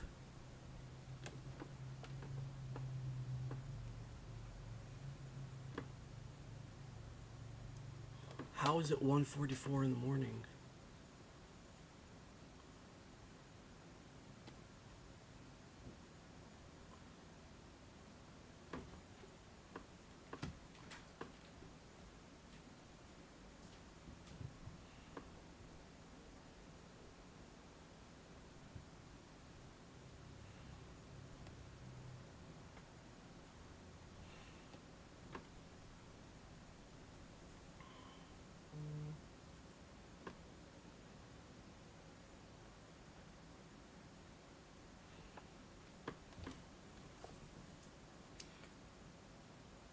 Anyways, here's the sauce I made.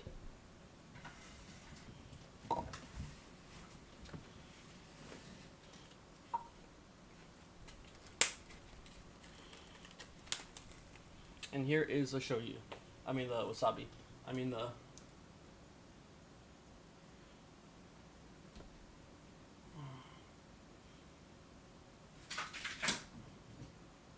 With the kind. You know what I mean, dog?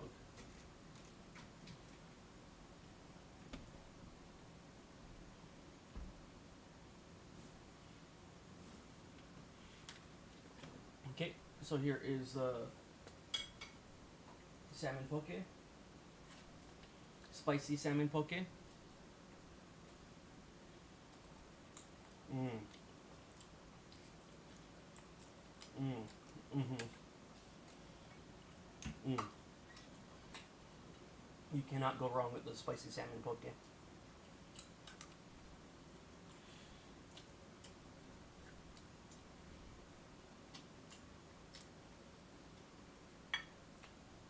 Here's Uncle's homemade shoyu chicken.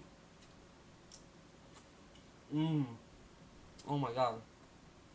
That's actually really good. And then the vegetables.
I don't know about you, but I need my rice. I need rice with the poke.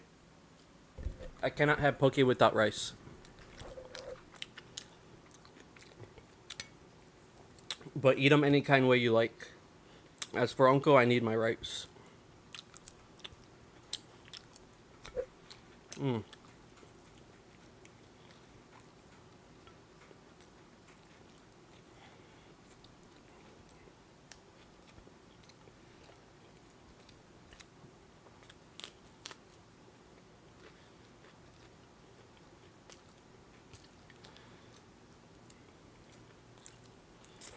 Mm.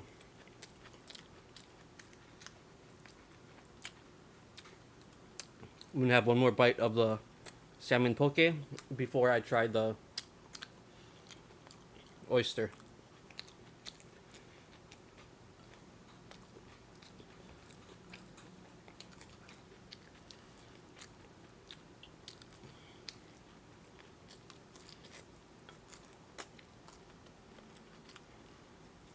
Mm.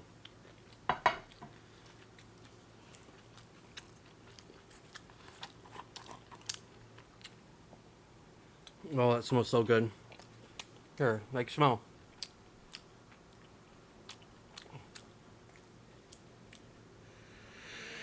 It smells so good.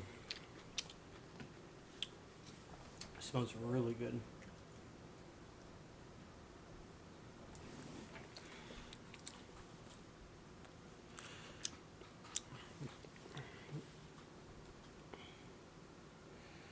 Okay, I'm gonna grab one oyster.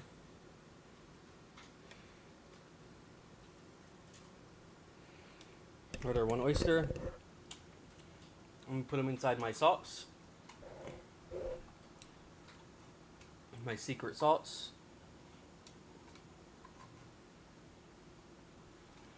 Oh, look at that.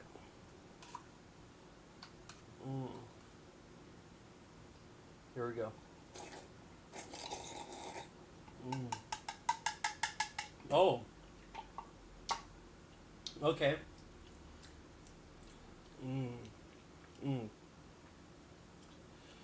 Oh yeah. So that already has a little bit seasoning and sauce inside. I thought it was just plain oyster.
This oyster with my sauce. I never tried it plain yet. It smells good. I don't know if it's plain.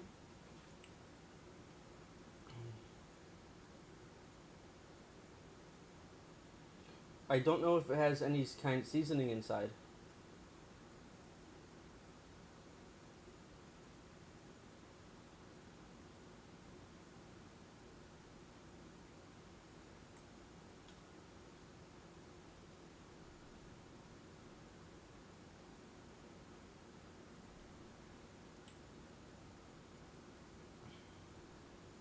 Oh, perfect. I love that it's farm raised.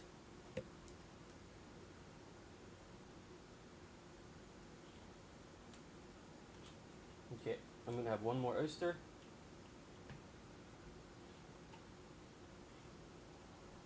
And here's my secret sauce. Right inside there.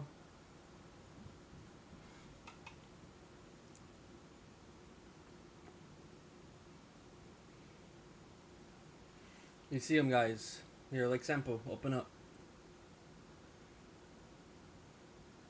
Like sample. Here, open up. Bruh, this is really good. This is super duper Ono. Oh my god.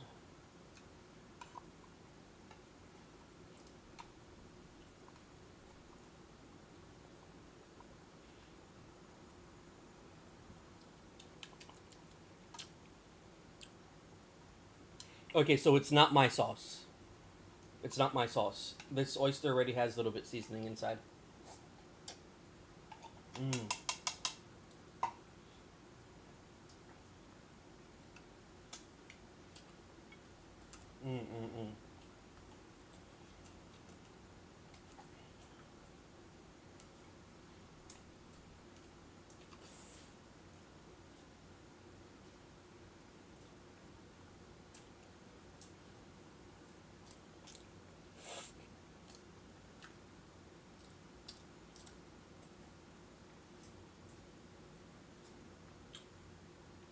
And the last bite.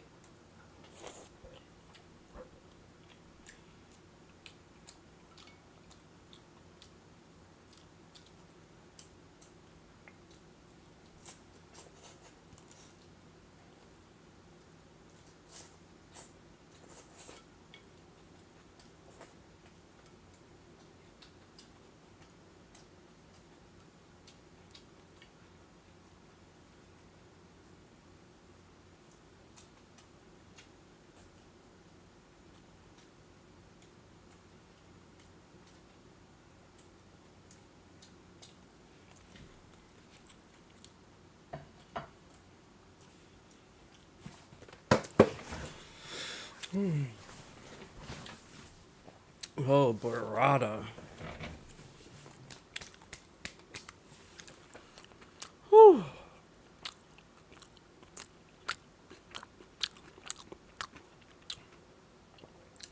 This is why I'm not losing weight. Mmm.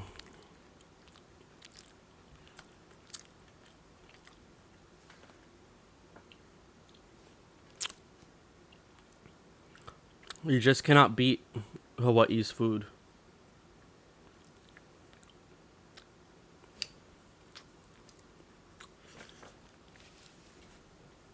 Where else in the world you could go 11, you could go 12 o'clock at night.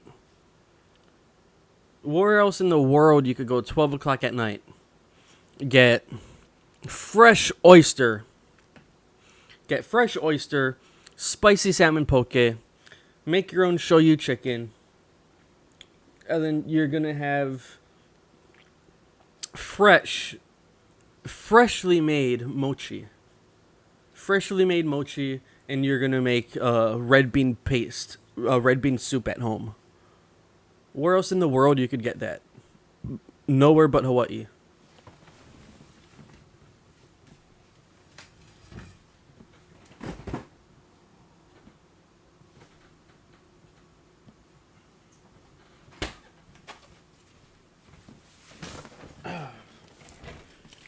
Hawaii kind things, dog. It's nothing beats being Hawaiian in Hawaii. Well, except being Tahitian in Tahiti. I wish America would get out of Hawaii.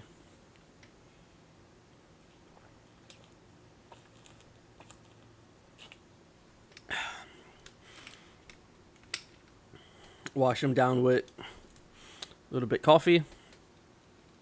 I don't drink. I'm completely sober. I don't even have wine. I don't have champagne. I don't drink whatsoever. My addiction is... Can you say coffee is an addiction?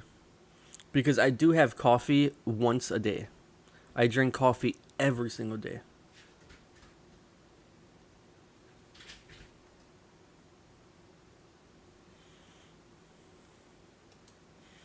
Whew. Well, I cannot finish my plate. This is going to be dinner. This is going to be dinner for tomorrow. And I'm going to see if the Ohana wants some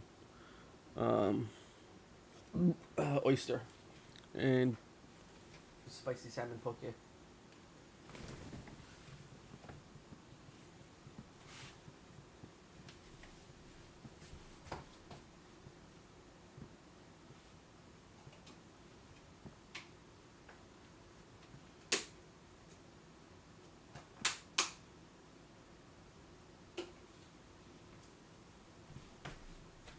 Yes, sir. Let's go.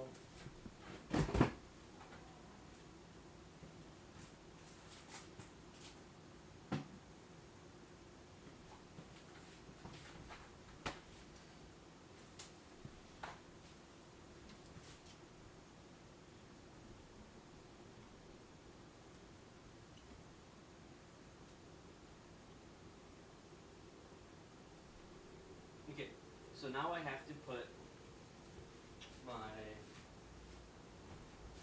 chicken and everything else away for tomorrow.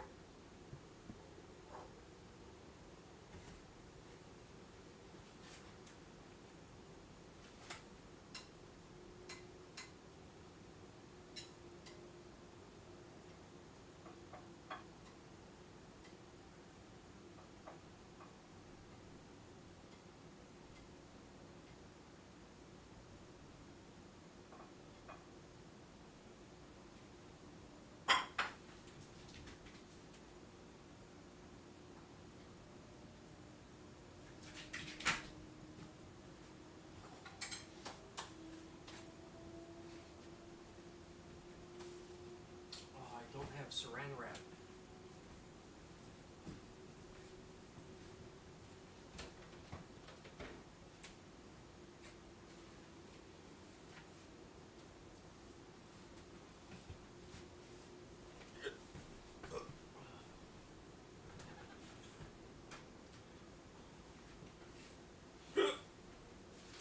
Okay. I'll put this inside. Well, I'll put a plate over on top.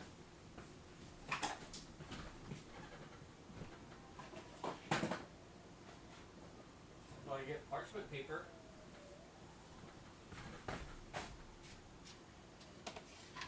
Go right here. Bango. Bango. Just like that. Now to stay fresh in the fridge.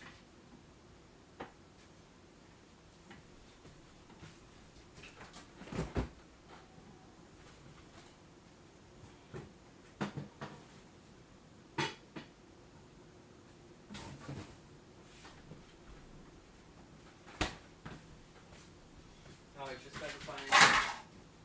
Oh my god. Why are you running around? Lola. Lola has the zoomies right now. Oh yeah.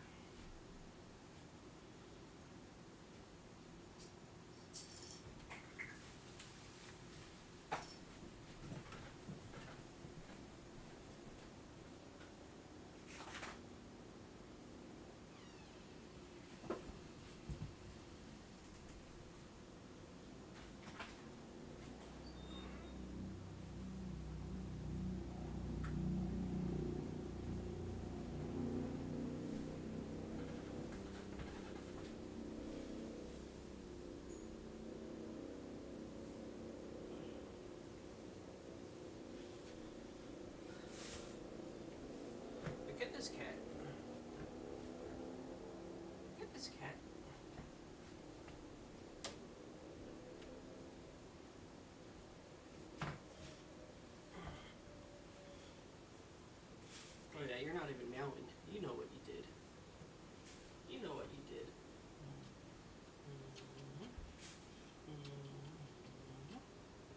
Oh, you're so precious, my Lola. Oh, yeah. Oh, yeah. Oh, you're so precious. Look at this kitty.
hungry?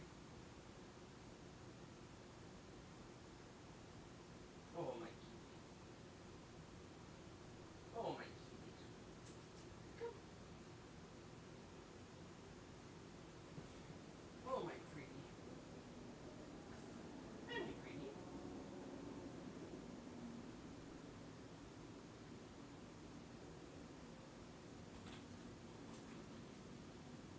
Are you hungry?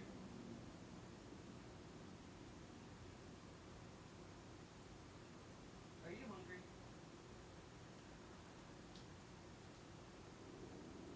Okay, let's get you some food. You want some food? Okay, okay, I see. I see you, my lovely. I see you.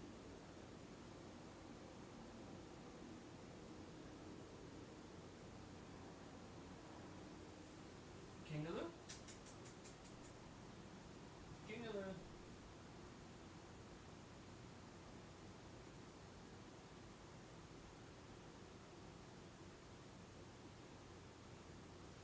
Let's get you some food. Come.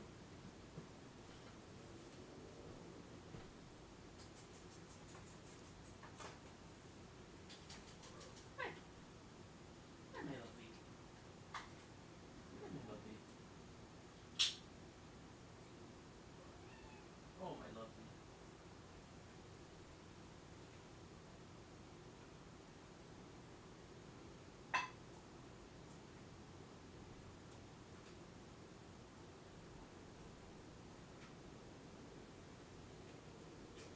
Come. Oh, Kingaloo. Here, Lola. Come.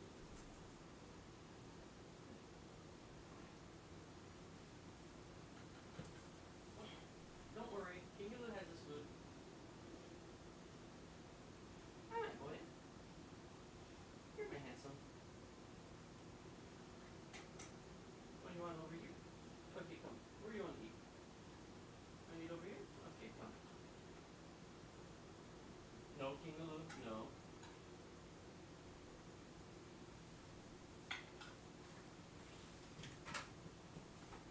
Where do you want to eat? Come.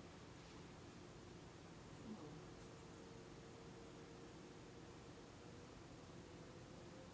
Okay, here. Here, my boy. Here, my handsome.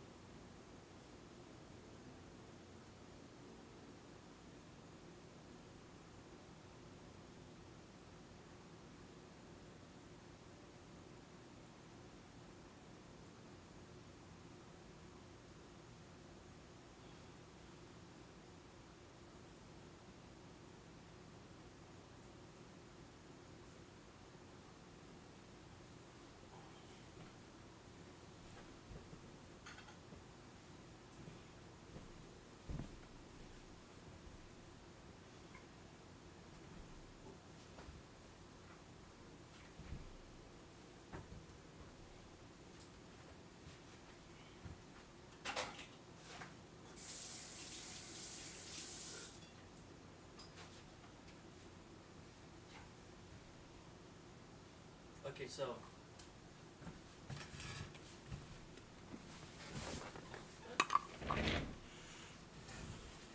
Hey, what's up? I love my kitties. I love my kitties so, so much. So this cat back here, her name is Lola. She saved my life. She saved my life. I was at a really dark time in my life. I was in a really, really dark place in my life. And she just found me at literally the perfect time. This was back in like 2018. No, hold on. 2018, 19, 2020. 2020. So 6 years ago. And then this cat right here, Kingaloo, we were having a barbecue at work, and he literally walked inside of my car. I was in the driver's seat. talking to people outside. We were in the parking lot.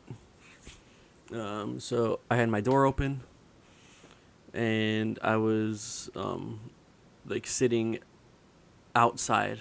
Like I was sitting in the driver's seat, but my legs were outside of the car. The door was open, and then he came and climbed into the car. And then I took him out, and then he came and did it again. And then on the third time, I just left it, and I took him home with me. And this was after I got her. So she was here first, and then he came after.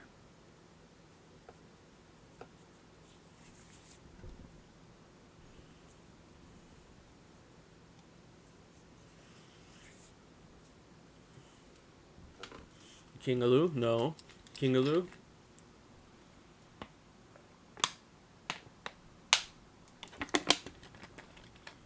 He normally goes and eats her food. That's why I said no.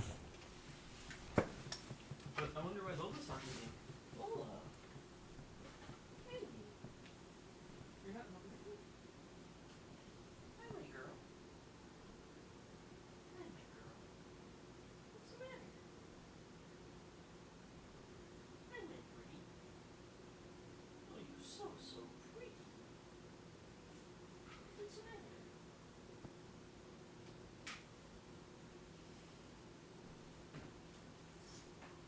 So I just started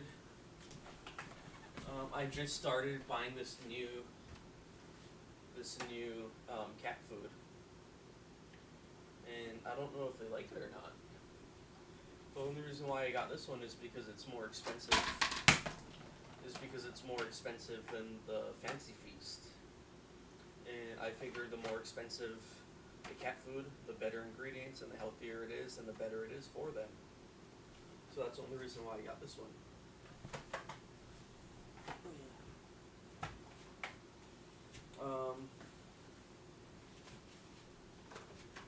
But if they don't like it, well, Kingaloo had no problem eating it. But if Lola doesn't like it, like I just want to get them the best cat food.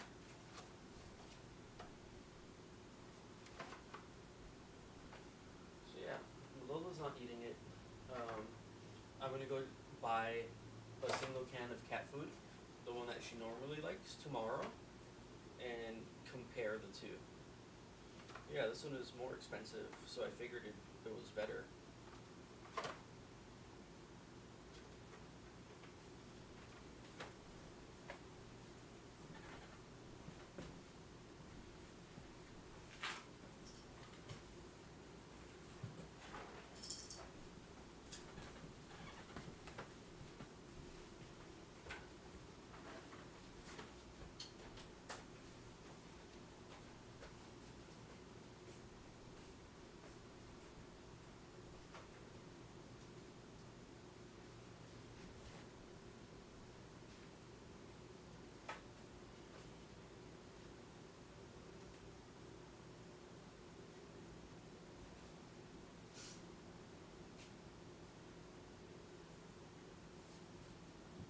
Hilda.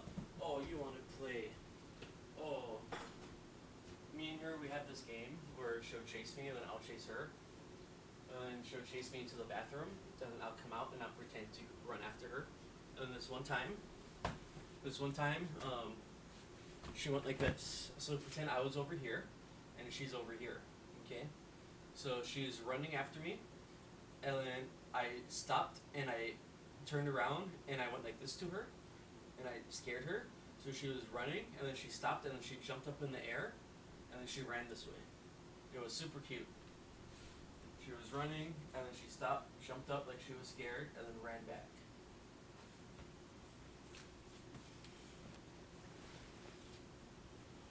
So here are my clothes. I have to do a wash tomorrow, or later today, actually.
I'm trying to test something out, guys. I'm trying to test something out, guys.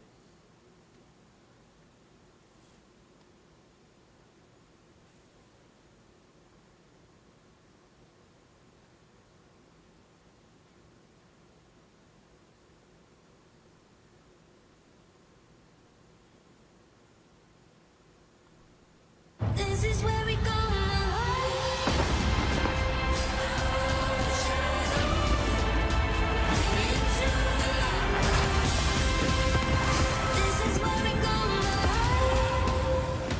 Step out of the vehicle. I've asked you already 3 times.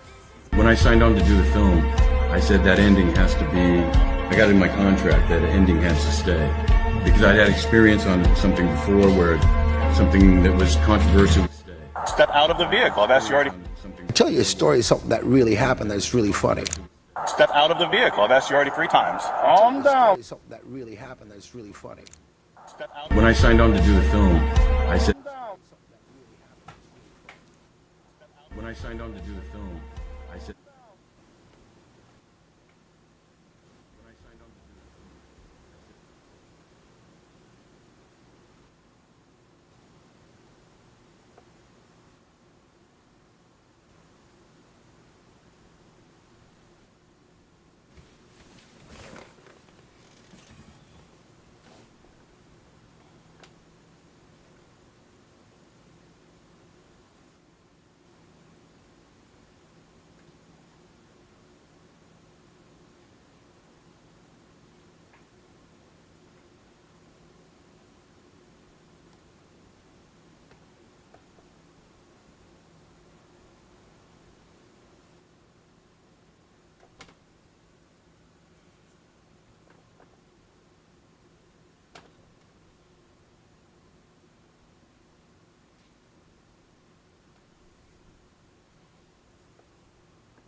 You just cannot beat Hawaii's food.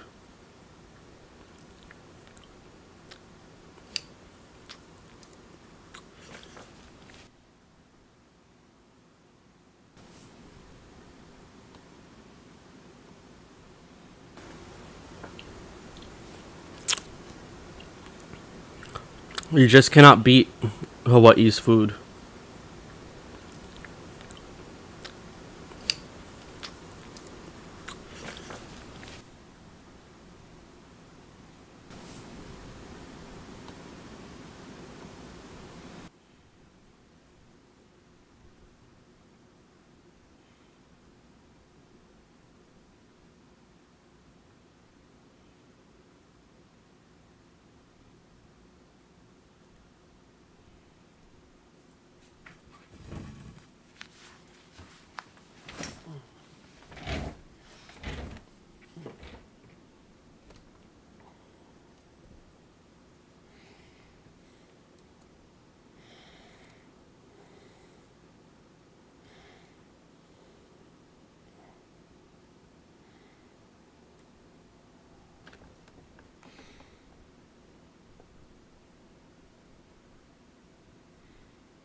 They chased him.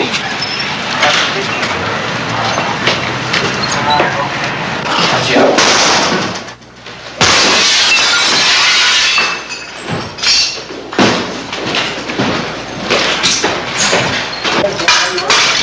Let me tell you, man, I was stole a car. He hit this man's car, and he hit another man's car, and they chased him up here. Stop me. Thank you, pussy mother. 2325. How that wagon make that close? Okay, I'll get my goddamn jacket. Where's my jacket, boy? 1218, always meet the officer as soon as possible. Hey, Jake, go get my jacket for me. It's laying back there. You go back down to your car. We got a bunch of reports It's to back make. there. Okay? And I'll be there as soon as I can.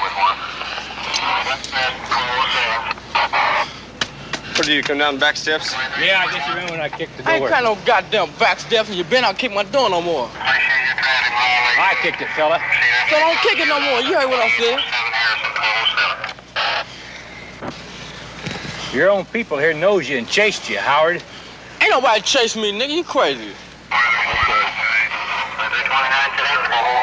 Fool. Hey, put my jacket on me, man. It's cold out here. All right, I'll do I get that for favor? you. You what? Can I get a favor? You got it. You got it on. Stupid ass.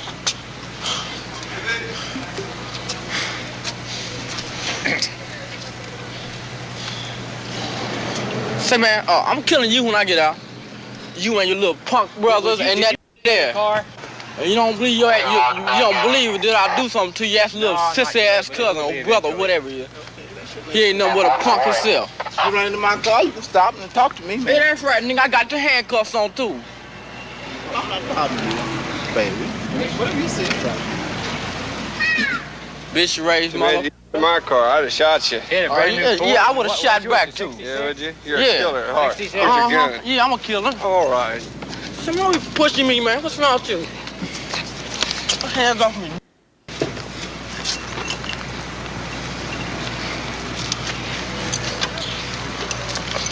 Man, forget it. Give it up. You ain't going nowhere. I ain't getting my thing of that nigga in my mouth back there. You tried, Howard, and you lost. Now forget it. I ain't trying to do a mother thing. See, man, don't be putting your... you looking for something important now? Huh?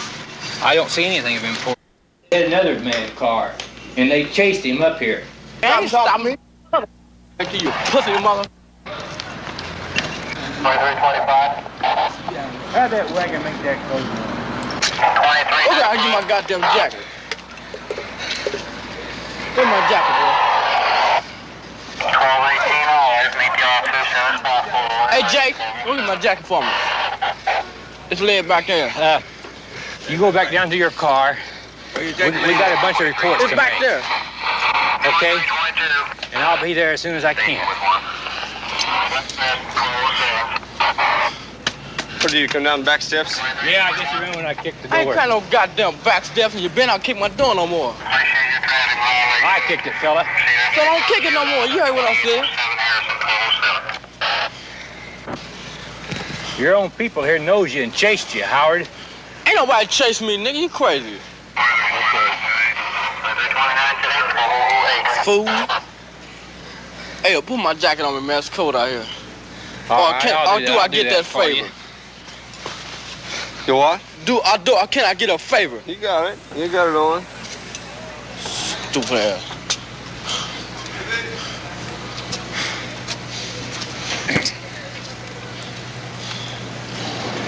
Say, man, I'm killing you when I get out. You and your little punk brothers and that there. And you don't believe you don't believe that I do something to your ass little sissy ass cousin or brother, whatever he is. He ain't nothing but a punk himself.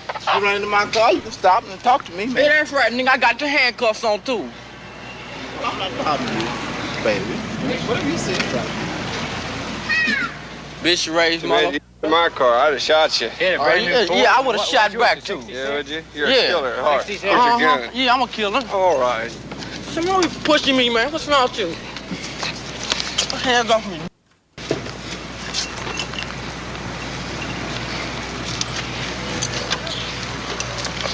Man, forget it. Give it up. You ain't going nowhere. I ain't getting my thing of that nigga in my mouth back there. You tried hard and you lost. Now forget it. I ain't trying to do a mother thing. See, man, don't be putting you looking for something important now? Huh? I don't see anything of important, Howard, What you looking including you. for?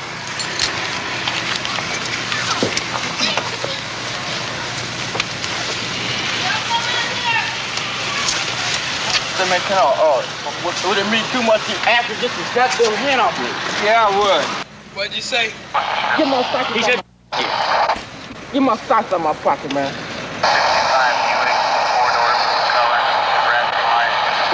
He says, that's the words he said. Hey, man, these cuffs hurt. Let me up for a while, man. Just shut up, Howard.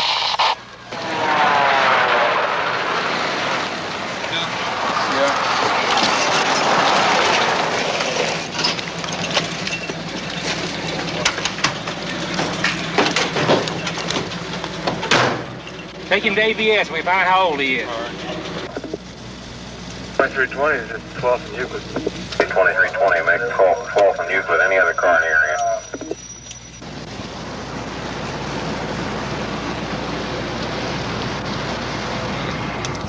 Sit down.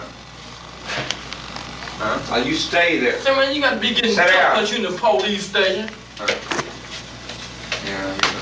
Stay there and keep your mouth shut until one side of the drug gets okay? I'm gonna do you just like I did Southern Cop. I ain't gonna call his name. What are you gonna do to me? You threatening me? I ain't threatening you. I'm just telling you just what I'm gonna do. You already told us you're going to have a murder rap on you if you ever see that other copper again. Now, young man, you got a big mouth, but I'd suggest I wasn't you talking watch about it. no cop. Oh? You said whoever put you down some stairs and pushed you against the car and cut your lip. Now, young man, I'm talking about who busted my lip on that car. I'm prosecuting them, but whoever that dude doing. I did it. That messed my You gonna teeth prosecute up, me? my tooth up in the back You gonna seat, prosecute back me? in the alley. I'm gonna do something to him. I did it. You want to prosecute me? Do it. Yeah, I'll prosecute you. Well, you do it. But You ain't meanwhile, said- you sit ain't there and you said keep but a your word. mouth shut. You ain't said but a word. You really trying to stick me, ain't you? No, I'm not sticking it. If I stick it, I'd like to break your goddamn head. On a juvenile authority, you can't, someone get... oh, now, well, hey. Now, don't come off with this juvenile jazz. You may be a juvenile now, young man, but not too much longer. You're going to be an adult. And when you're an adult, you don't go to that 7th floor up there. They don't pat you on the wrist. They don't turn you loose to your mother and let you go home to steal again. They put you in jail. And you get bond. And you get bond. You ever hear of Vicky Shockley? I knew him. You knew him. He's That's a what relative happens. of mine. Yeah, well, that's what happens when you're a thief. He got so big for his own britches. His own friends put 5 bullets in him and killed him. You think about that for a minute. I ain't going back to go to jail. You're not? Why not? Because I ain't. You ain't I gonna got get caught? confidence in myself. Do you? Okay. How many times you been arrested this year? Once. Once for what? A burglary.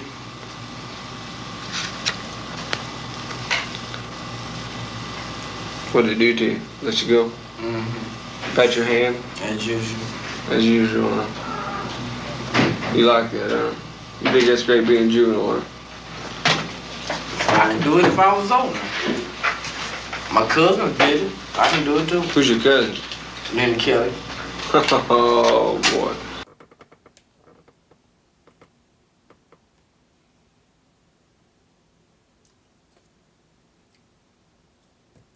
You want to know what in the hell a ghetto was like?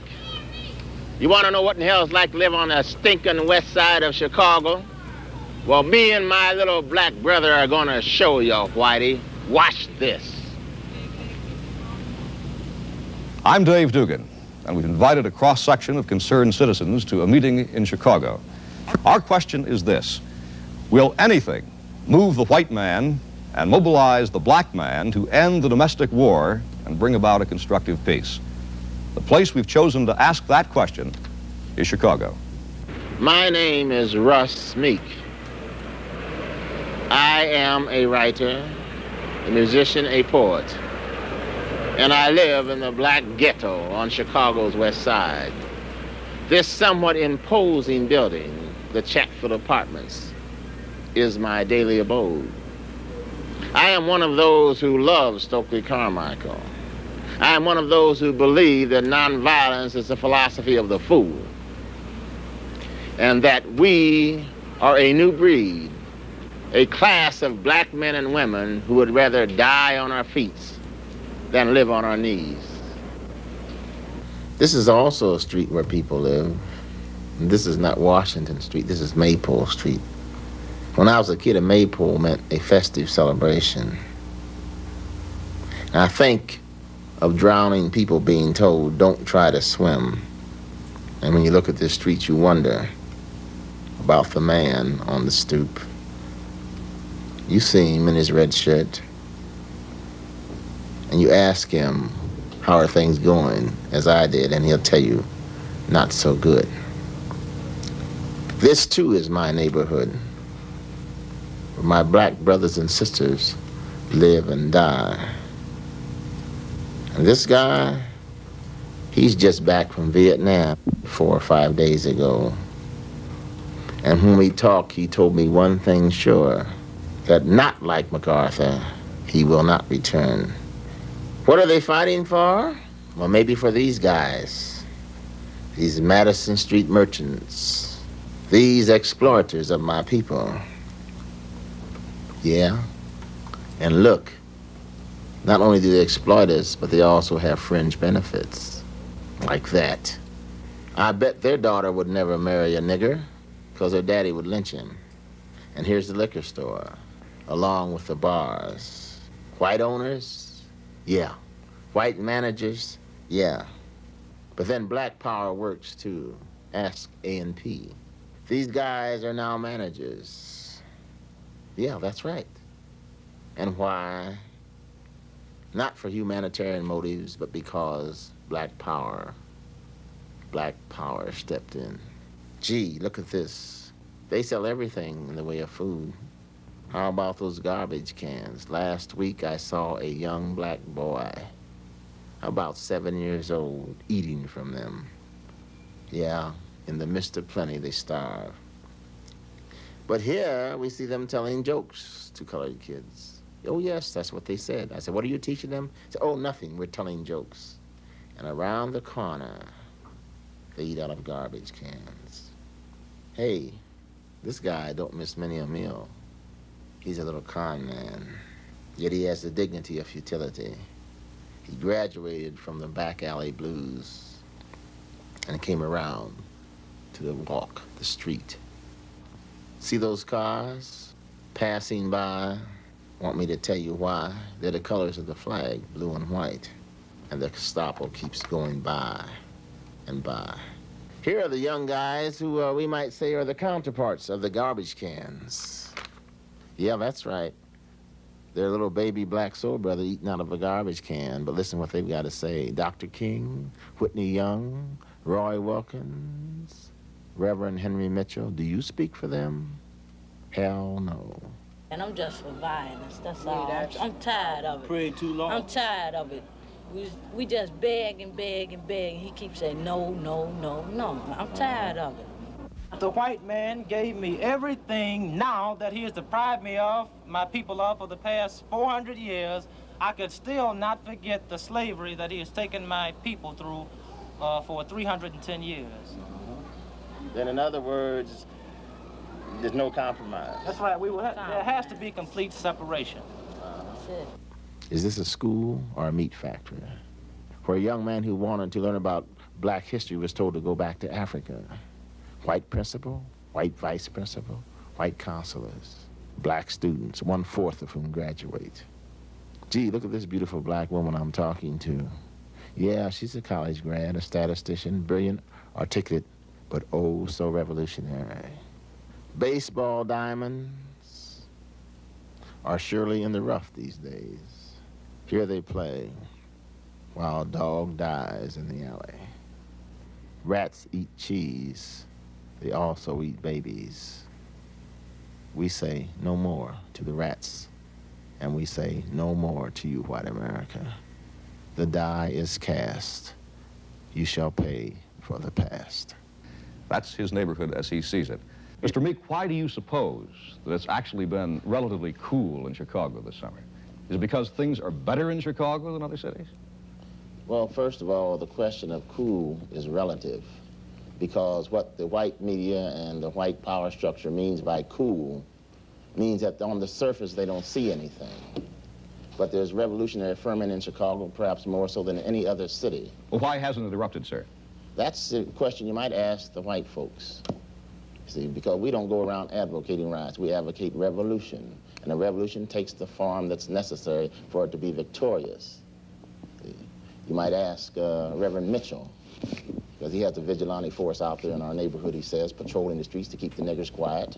Well, Reverend Mitchell is here, and you did mention him in your film, too. I think we should right now go to Reverend Mitchell. You can stand, sir, if you'd like. It's easier, I think. Yes. My name is Reverend Mitchell, president of the North Star United Missionary Workers of America on the Chicago West Side. The Bible says, let every man be persuaded by his own opinion, but though let it be a good one. We realize and understand that there are problems amongst the Negro community more so than any other community. The aim of our organization is to sit down and study the problem and take the proper approach to try and solve the problem. For those from out of town, sir, could we just quickly clarify what your committee does? Do you work in the same neighborhood that Mr. Meek lives in? Yes, the West Side? West Side, national-wide. We own the entire state of Illinois. Would you have a different program than, say, Mr. Meek does? Well, our program is not hate. It is not hate? No, sir. Our program is to try to solve the problem with love. Well, let me say something clearly, because horse and buggy techniques don't work in the jet age. And what Reverend Mitchell, when he says Christian love, it means Uncle Tomism. I'm Helen Brandenburg. I'm a lay speaker for the Methodist Church. I have a daughter, and when she was 18, she represented the United States as a history major. And she's been at Columbia University. And she met a young boy who is an all-A student at Columbia. He is a Negro boy. They are both 19 years old, and they have just been married. His mother is from White Plains, New York. His father is a doctor. Now, I have the most wonderful... Oh, I just think that the new world is going to be wonderful. These are 19-year-old boys and girls. They are married. They love each other.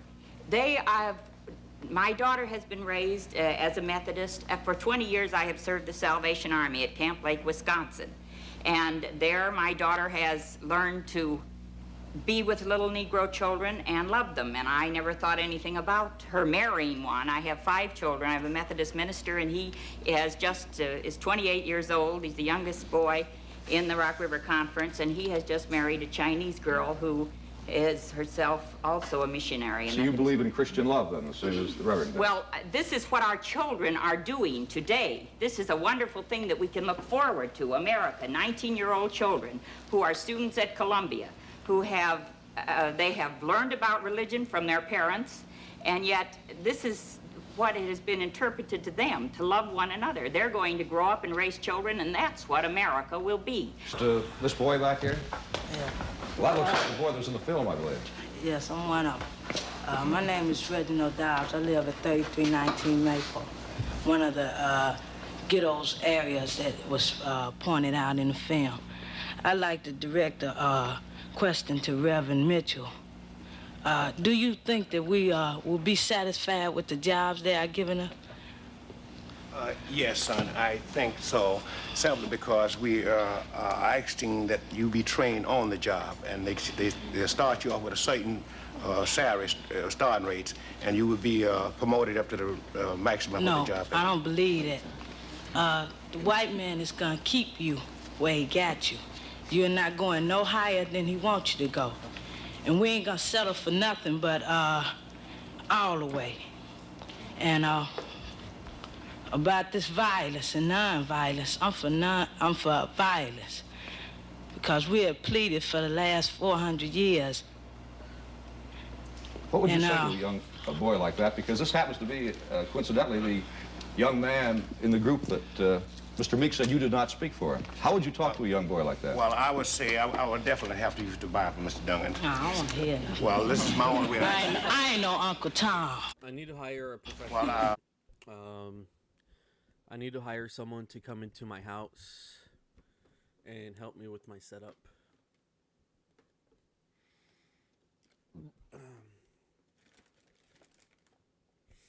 I need someone to literally come in and help me set up my TV, my Xbox. I need someone to buy me a PC and set everything up. Set up my OBS, set up my Twitch, set up my YouTube, set up my streaming, set up my cameras, my mic, and everything. And the software. And I need someone to set up my IRL streaming, because whenever I go out, it's always lagging. So I need that thing where you take with you in like a backpack, and then it has like really good internet. Like, if it costs $500 just for someone to come in for a day and help me set everything up, I'll pay that.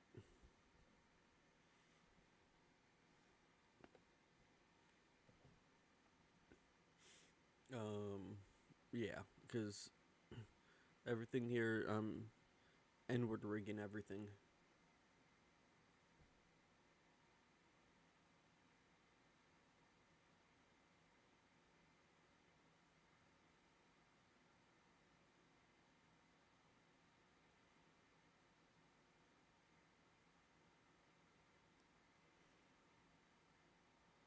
Salvation You is can't free, son. brainwash me. Jesus said, first ye seek the kingdom of heaven and its righteousness, and all of these things will be added unto you. Heaven is on earth, mind you, brother.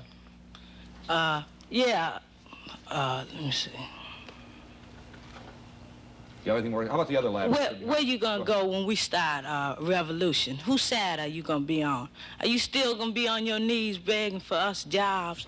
I will, as Mr. Meek said, he wouldn't die standing on his feet rather than to die on his knees. I will die standing up for God, regardless of any circumstance. Okay.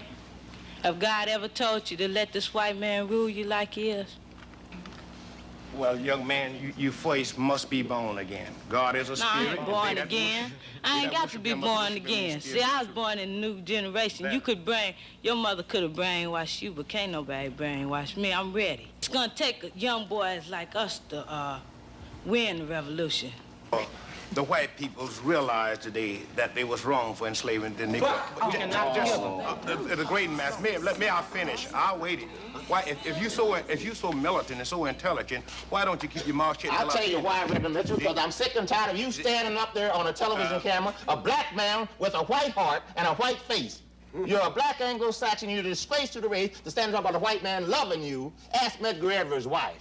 Ask the parents of the 3 civil rights workers in Mississippi. Ask Jimmy Lee Jackson's mother. Understand? Ask Grace Louise's 5 children who were shot in the head because he's riding with a black boy in the car. You stand there and talk like an unmitigated fool. I thought you were more intelligent. I'm intelligent enough that I don't want to listen to your dribble. May I finish young man question?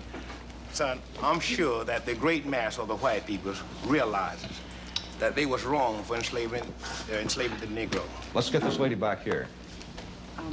My name is Jean Williams, and I'm a civil rights lawyer.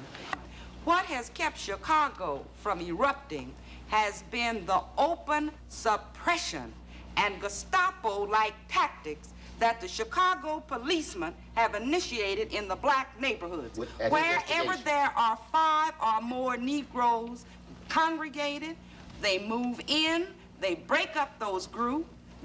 I know what I'm talking about. They break up those groups and they shuttle everybody off to jail. Now, sooner or later, there are going to be enough families deprived of their breadwinners and their loved ones that Chicago isn't going to be cool, regardless of how much praying Reverend Mitchell does. We have a Chicago police official here, Chicago police commander, to respond to the charge about police repression in Chicago this summer. Is there an official of the Chicago Police Department who could answer that? Sorry, I'm here as an observer, not to give comment. You're not to give comment, sir. I see. Well, let him make his one statement. That's all right. Fine. Go ahead, son. As I was going back to see, he pointed out for me that I could go back when I want to. Go back to where? Huh? Because you weren't free. You can go any place you like. Go anywhere Sir, you could want. you stand up? We can't hear you. Could you stand up over there by the microphone? You mean to Africa? Do you mean to Africa? Do you mean to Africa? We are not Africans no more. You have raped our great-grandmothers and stuff and changed us. Excuse me. We are not, okay, let me finish, and gave us a name as a Negro. I am not a Negro. A Negro is a person with a slave at the man. I just want to tell you that. And don't say nothing else to me. Sir, did you want to say something, miss? Okay, this lady back here, please. I would like to direct one of my Your name, please. Mrs. Fiedler of the East Avondale Community Council branch of LSNA. Mr. Meek, I recognized much of your film. Is this the 3100 block of Maple? 33 and 32. Fine. 32 was where I was raised. Looks quite familiar as it did when I lived there. Marshall School still looks the same also. And there was more than 75% colored when I went there. You know, we got along great. Some of, all of us got along together very well. I recall very few colored and whites fighting. We were friends. When there was any arguments or fights, as there usually is, as you call it, the ghetto, we seemed to stick together. The colored stuck up for the white, and the white stuck up for the colored. Well, they couldn't have a mind like I have. They'd have to be all the time. Well, what is your point, ma'am? Do you feel that the... I arose from this neighborhood. I lived in the slums. I'm not ashamed of it. You know, nobody helped me get where I'm at. I scrub floors. I scrub floors. It doesn't make any difference. The friends that I graduated with have jobs and homes just as I have now. And they were colored. And they had a chance. They sat right next to me in class. The teacher listened to them just like she listened to me. And it was that same house that you showed me on that film. So then, I am as the same as these boys here. Because I seen little white kids as well as colored kids together digging out of garbage cans. Not separately. Together, we walked Madison Street. We tripped over probably the same drunks in front of Rothschilds that are still there now. So what about me? Am I a poor white person? God help me, give me mercy. I want white power then. I'm sure you do, and you should have it, baby. You got it. Broadway? What about North Street? What about Wilson Avenue? Well, you want to let me address myself, too? White people are. What about them? They got their own problems, lady, and I think that the white people should have white power. I'm talking about black. You see, talking to you is an exercise in futility. Let's get this clear. I'm not talking about white people. Man, you solve your problems. You use force or violence, whatever necessary, and I don't blame you. And if I had the thing you had, I wouldn't want to give it up either. Do we come and march and you say, look at our poor people, look at our hungry babies? No, you don't have to come because we can't solve your problem. You have to solve your own, and we want to solve our own. By violence? Who said anything about violence? Everybody here is talking about violence, but He Russ said me. he believes in violence. I want to know Doesn't he have a why. right to? They're going to take him in a few years and teach him to kill with the best weapons available. They taught my brother to kill, too. Okay, so ask the United States government about violence, baby. They live on it. They thrive on it. Well, They're enmeshed in it. This is the most violent society in the world that you run, baby. Why is You there so hung many black men up by their heads and cut their bodies to pieces. You burn women to death. Yes, I got the pictures on my wall. I was tied to a tree by the clan that had a knife run through my body. You never seen white people killed, though. White people, I'm not worried about them. Fifth Avenue and Ketty and I watched them die in front of me. That's tough. As a kid. That's tough. That's tough, but we're talking about black power, black society, That's all we hear. divorce from So you white wanna hear society. somebody else's You were side. here at a town meeting. Go home if you don't want to hear, baby. Go home. Because we don't need you. You don't want to hear us, then you go. No. I'll let the lady speak because Mr. Meek is a little louder in his voice. I think this is a very interesting point, and I'm you know, it's an amazing coincidence that you did live in that immediate area because we had no idea that was going to be the. Exactly. That street. Do you still live in the area? No, I don't. And you're. It looked just like that when I did, though. Sure. And Beidler School. Do you know Beidler School there, Yeah, I Mr. know Meek? Beidler. You could move Do you know wherever the you old want. school? Yeah, I The know old one with the wooden floors? Yeah. I walked on them. There's a new school you want, a there now, medal? isn't there? You want a medal I something, didn't get no new schools, but You want a I'm medal? not complaining. Give it a CMH. Let's She's poor white person. Hold it, Mr. Meek. You're the one that's crying the loudest. Who's I'm crying, chiming baby? I'm in not with you. crying. I'm Do chiming you know the in. difference between defiance and a cry? You're talking to a black man, baby. I don't cry to white I folks. talk to 'em all I'm my talking to my life. people, not even to you. I talk to them all Hold my it, Mr. life. Meek. So you're singing the Hold it, blues. But please, you're hold it. blaming us. We got a right to Blaming stand you? up and defend ourselves. Defend yourself. I glory in your Now, spunk, baby. hold it, Mr. Meek. But wipe the blood off your hands Hold before it. you There ain't slam. no Hold it. blood on mine. All right, ma'am. You got the pictures. I haven't. All right, hold it, Yeah, folks. No, well, I'm conscience is not bothering guilty you. of Ma'am, nothing. I'd like to let you say this very succinctly. Are You're- we wrong because we're white? Yeah, Are we wrong? yeah. Well, then maybe the shoe's on the other foot now. Well, your men seem to like our women so much we get a little confused. What do you mean? What do you mean? All right, we're going. Yeah. I will in a second, but I just want to clarify this. Your point simply is this, ma'am. You believe that when you lived in the neighborhood where Mr. Meek Yes. was, there were 75% Negro then, and you say that the friends that you went to school with, as well as yourself, worked their way out of the ghetto. That's right. And you believe that anybody can do it if they want to? That's right. That's ridiculous. All right, let's let this gentleman back here. Here's a. Let's. Mrs. Williams, Miss Williams, right, I we think have one white man people here. have to talk to white people and tell them why they're wrong. Here's a white I man. think, Let's let him like, say this white one. people have to tell some ignorant white people that they should start listening to Russell Meek and Gene Williams and Dick Gregory and Bob Lucas. And I'd like to ask this woman if she honestly believes there isn't segregation in Chicago, and if she's been to the schools. I teach in the West Side. My name's Richard Kelly. I teach in Upper Grade Center in the West Side. And next year, conditions are worse than last year. I have 39 in the class where I had 35. We have a white principal, white assistant principal. The Negroes that teach our school are afraid to open their mouth because they're afraid that they're going to lose their job, their times. There's a lot of segregation, not only in the house. You can go in the different neighborhoods. Ma'am, I don't see how you can sit here and dare to talk to Russ Meek and say there isn't segregation in Chicago. The whole thing comes Could you down... identify yourself, please? Elmer Lazar, Chicago, Illinois. The whole thing... Are you with an association, an organization? No, just individual. All right, go ahead. The whole thing here comes down to education, rather lack of education. Now, to prove this to you, I was an employment manager of a firm that employed dozens of Negroes 5, 10, 15 years ago, 20 years ago. And we were looking for a truck driver several times, not just once, dozens of times. We used to interview colored fellows that come in, you know, from 18 to 30, any age. And out of 25 colored fellows that came in to apply for the job, only 3 or 4 could talk, could read and write English. 3 or 4. Now, these were newly come Southerners from the South, you know, see. And only out of 25 fellows that we interviewed, only 3 or 4 could read and write. Back in 1950, 1952, 53, 54, 55. So your point is? What can you do with the people that they sent from the South that can't read and write? What can you do with people that have no education? Now, well, we have to educate.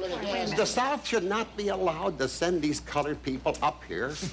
Rather, they should educate them. They should educate them, see? That's the point. How about this gentleman in the front row? Would you identify yourself, sir? I'm Reverend Emmett G. Davis, the Executive Director of the North Suburban Organization for Fair Housing. There are a couple of points that I want to speak to, particularly to get back to originally the way we started out. Yes. We're caught now in this trap between whether we're going to follow Dr. Martin Luther King with a nonviolent approach or whether we're going to follow my friend Russ Meeks here with a violent approach. We're at a loss to know what to do.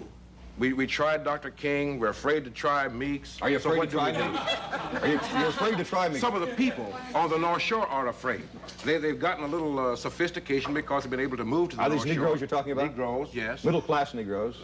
They've been calling the police department in Evanston, hoping there's not going to be a riot in Evanston. They are afraid, too. Now, how do you reach these kind of people? Well, you feel I wish Mr. Meeks could tell us this. The middle-class Negroes... The middle-class Negroes who have become complacent, who fear the revolutionary lower to lower economic class Negroes. Well, Mr. Meek, you want to respond to that? Yeah, I'd like to respond because I think that you sound like a reverend. Thank goodness there's some people like you left. Thank you. I might even come to your church one day and see what you have to say. Man, whew, what a breath of fresh air. I want to say this because, see, first of all, there's a mistaken notion. The Watts study, which they just brought out, proved that the middle class black man is much more violent than the so-called lower strata. Well, that differs from what he was saying. Well, you see, when you talk about people in North Shore, see, here's the point, which, I'm talking to black folk now, you know, that no matter what happens, the dialectics of the situation are going to make you either get off the fence or crawl in a hole in the ground. It is the ability to take your own resources and develop a culture, a society, a community of our own, the way we want it, free from white interference. And we give you the same privilege. We're not interested in interracial housing. We don't want your neighborhood. We want ours to be just as good, see? We don't want a store in your neighborhood. We don't want you coming in our neighborhood and opening up stores and exploiting us and then go home and throw a bomb if we move next door out in the suburbs. We don't want your schools, but we want our schools to be the highest and the best possible for our black progeny. See, what people don't understand, we are saying, and we're not asking.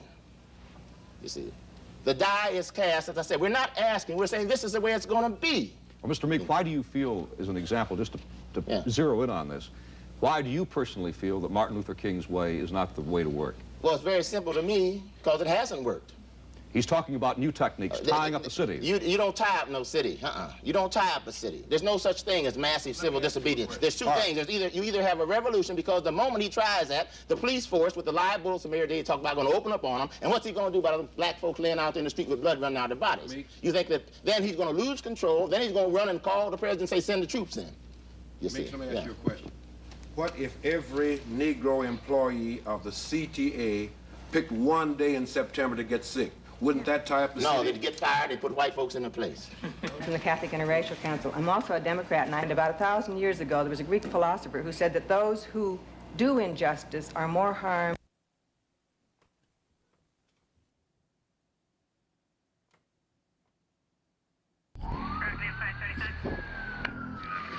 Well, man, we're gonna have to get him on this cot, okay?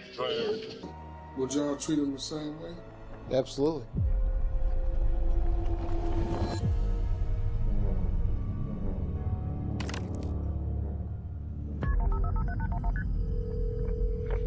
What's the address of the emergency?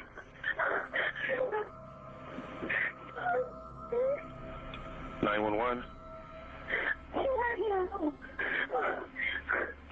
need help. My husband. Hello? Hello? Yes. I need help. I need help. My husband was shot. I need help. Okay, where are you at, ma'am? I'm at Colfax Avenue. Colfax? Bringing food to his family, he stepped back outside.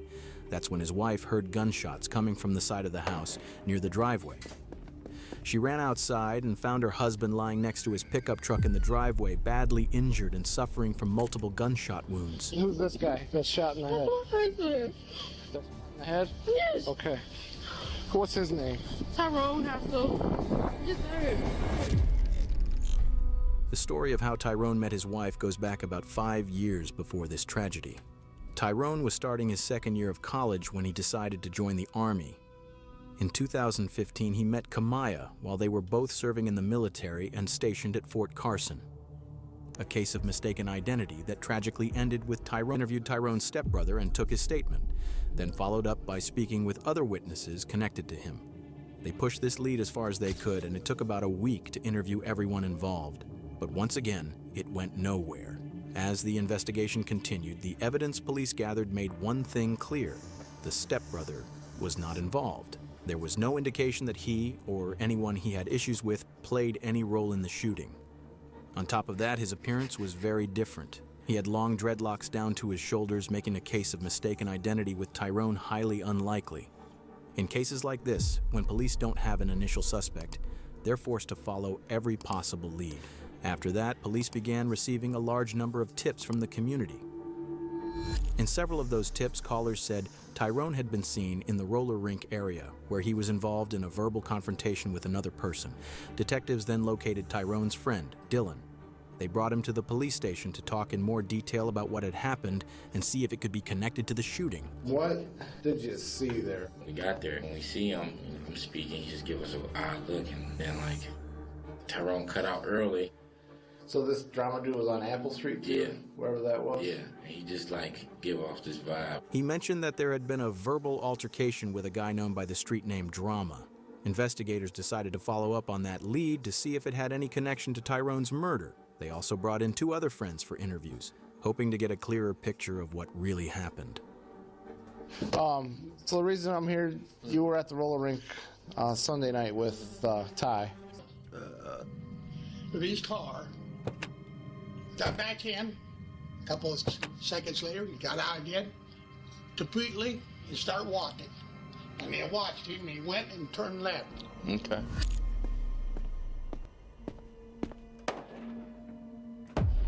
And I just add two together. Were able to place his vehicle near the scene of the crime on the day of the shooting. For the first time, the investigation was starting to show real progress, and police finally had a name. Before detectives spoke directly with Jeremy, they immediately contacted investigators at Fort Stewart working with the U.S. Army. Army investigators began going through the platoons connected to the case and interviewed several service members. One of them was Sergeant Bacon. He had personal first-hand knowledge of Jeremy Cuellar and Kamaya Hassel, information that would quickly become critical to the case. So when y'all would hang out, what would y'all typically do? Talk and drink and just chill out the room. Okay. So any relationships between any of those people in that group going on? I mean, in Korea, I knew Quay has to mess around, and then that was it. All right. Tell me what you know about that. I seen them together and mess around, and then was it like, everybody had their own little battle group in Korea. So when you say messing around, what are you getting at with that? Because obviously, everybody's got different. Oh yeah, like sexually. Have your partner killed. That's so lame. That is so lame.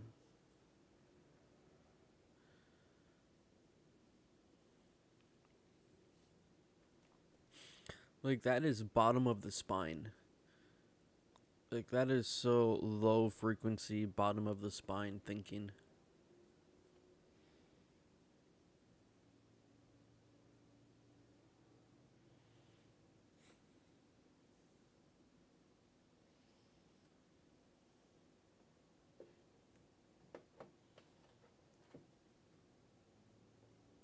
Your wants about somebody's life? I did. Often suspects won't say much to the police, but when she confessed during the interrogation, almost everything she talked about was about herself, how things affected her, why it had to be done, and how calculated it all was. You said you feel about as responsible as Jeremy is. I mean, would you say this is a 50-50 you guys were on this? Yeah. Okay. Because I knew all about it, and like I said, I probably could have stopped it, but the reason that I didn't, because I felt like he would, be mad at me or... And not love you anymore? Yeah, because I just felt like I wasn't getting that love at home like I wanted to. Without a doubt, she's one of the coldest people you could ever come across in any true crime story. At the same time, during the investigation, the mounting evidence against Kamaya was overwhelming. Her confession made it clear this was during one police interview when she was asked if Sergeant Hassel had life insurance. She casually mentioned she would receive $400,000 from the Army after his death. The financial motive was clearly a factor in the crime, but what really happened that night was that Tyrone was actually bringing food back for her and their 1-year-old son when the hit occurred. Kamaya was at least as involved, if not more so, than Jeremy. He was just happy to be the one pulling the trigger. In the end, August 29th, 2019, About 8 months after Tyrone's killing, she was sentenced to life in prison without the possibility of parole. She will never see freedom again. Jeremy also pleaded guilty to second-degree murder on July 30th, 2019, and was sentenced to 65 years in prison. With his earliest eligibility for parole at age 90, it's extremely unlikely he will ever get out. He later tried to withdraw his plea, but the Michigan Supreme Court refused to hear his case in 2021. How you doing, sir? I'm all right. You know, under the circumstances. Man, she wanted me to do it, man. Like, and I ain't gonna lie, I wanted her. You know what I'm saying? And she knew what she was doing. She wanted the money. So I don't know what that's crazy. That's crazy. Honestly, I was blind. Like, I was blinded. You know, I thought that was love. You know what I'm saying? I was just wondering if she talked to you about that afterwards. I mean, yeah, she did. Matter of fact, she did. She was like, yeah, like, you know, he died in my arms. And she was saying she was sad about it. And I'm like, then why'd you have me do it? Ever again until I finish this video. It could be a day or two or a few days. But I will not be streaming until I finish this video. Thank you guys so much for watching. I love y'all. Thank you so much for supporting me in my YouTube journey, and my streaming journey, and my Twitch journey, wherever you're watching. But this is my life. Welcome to my life, where I use social media to give you guys a glimpse into my life.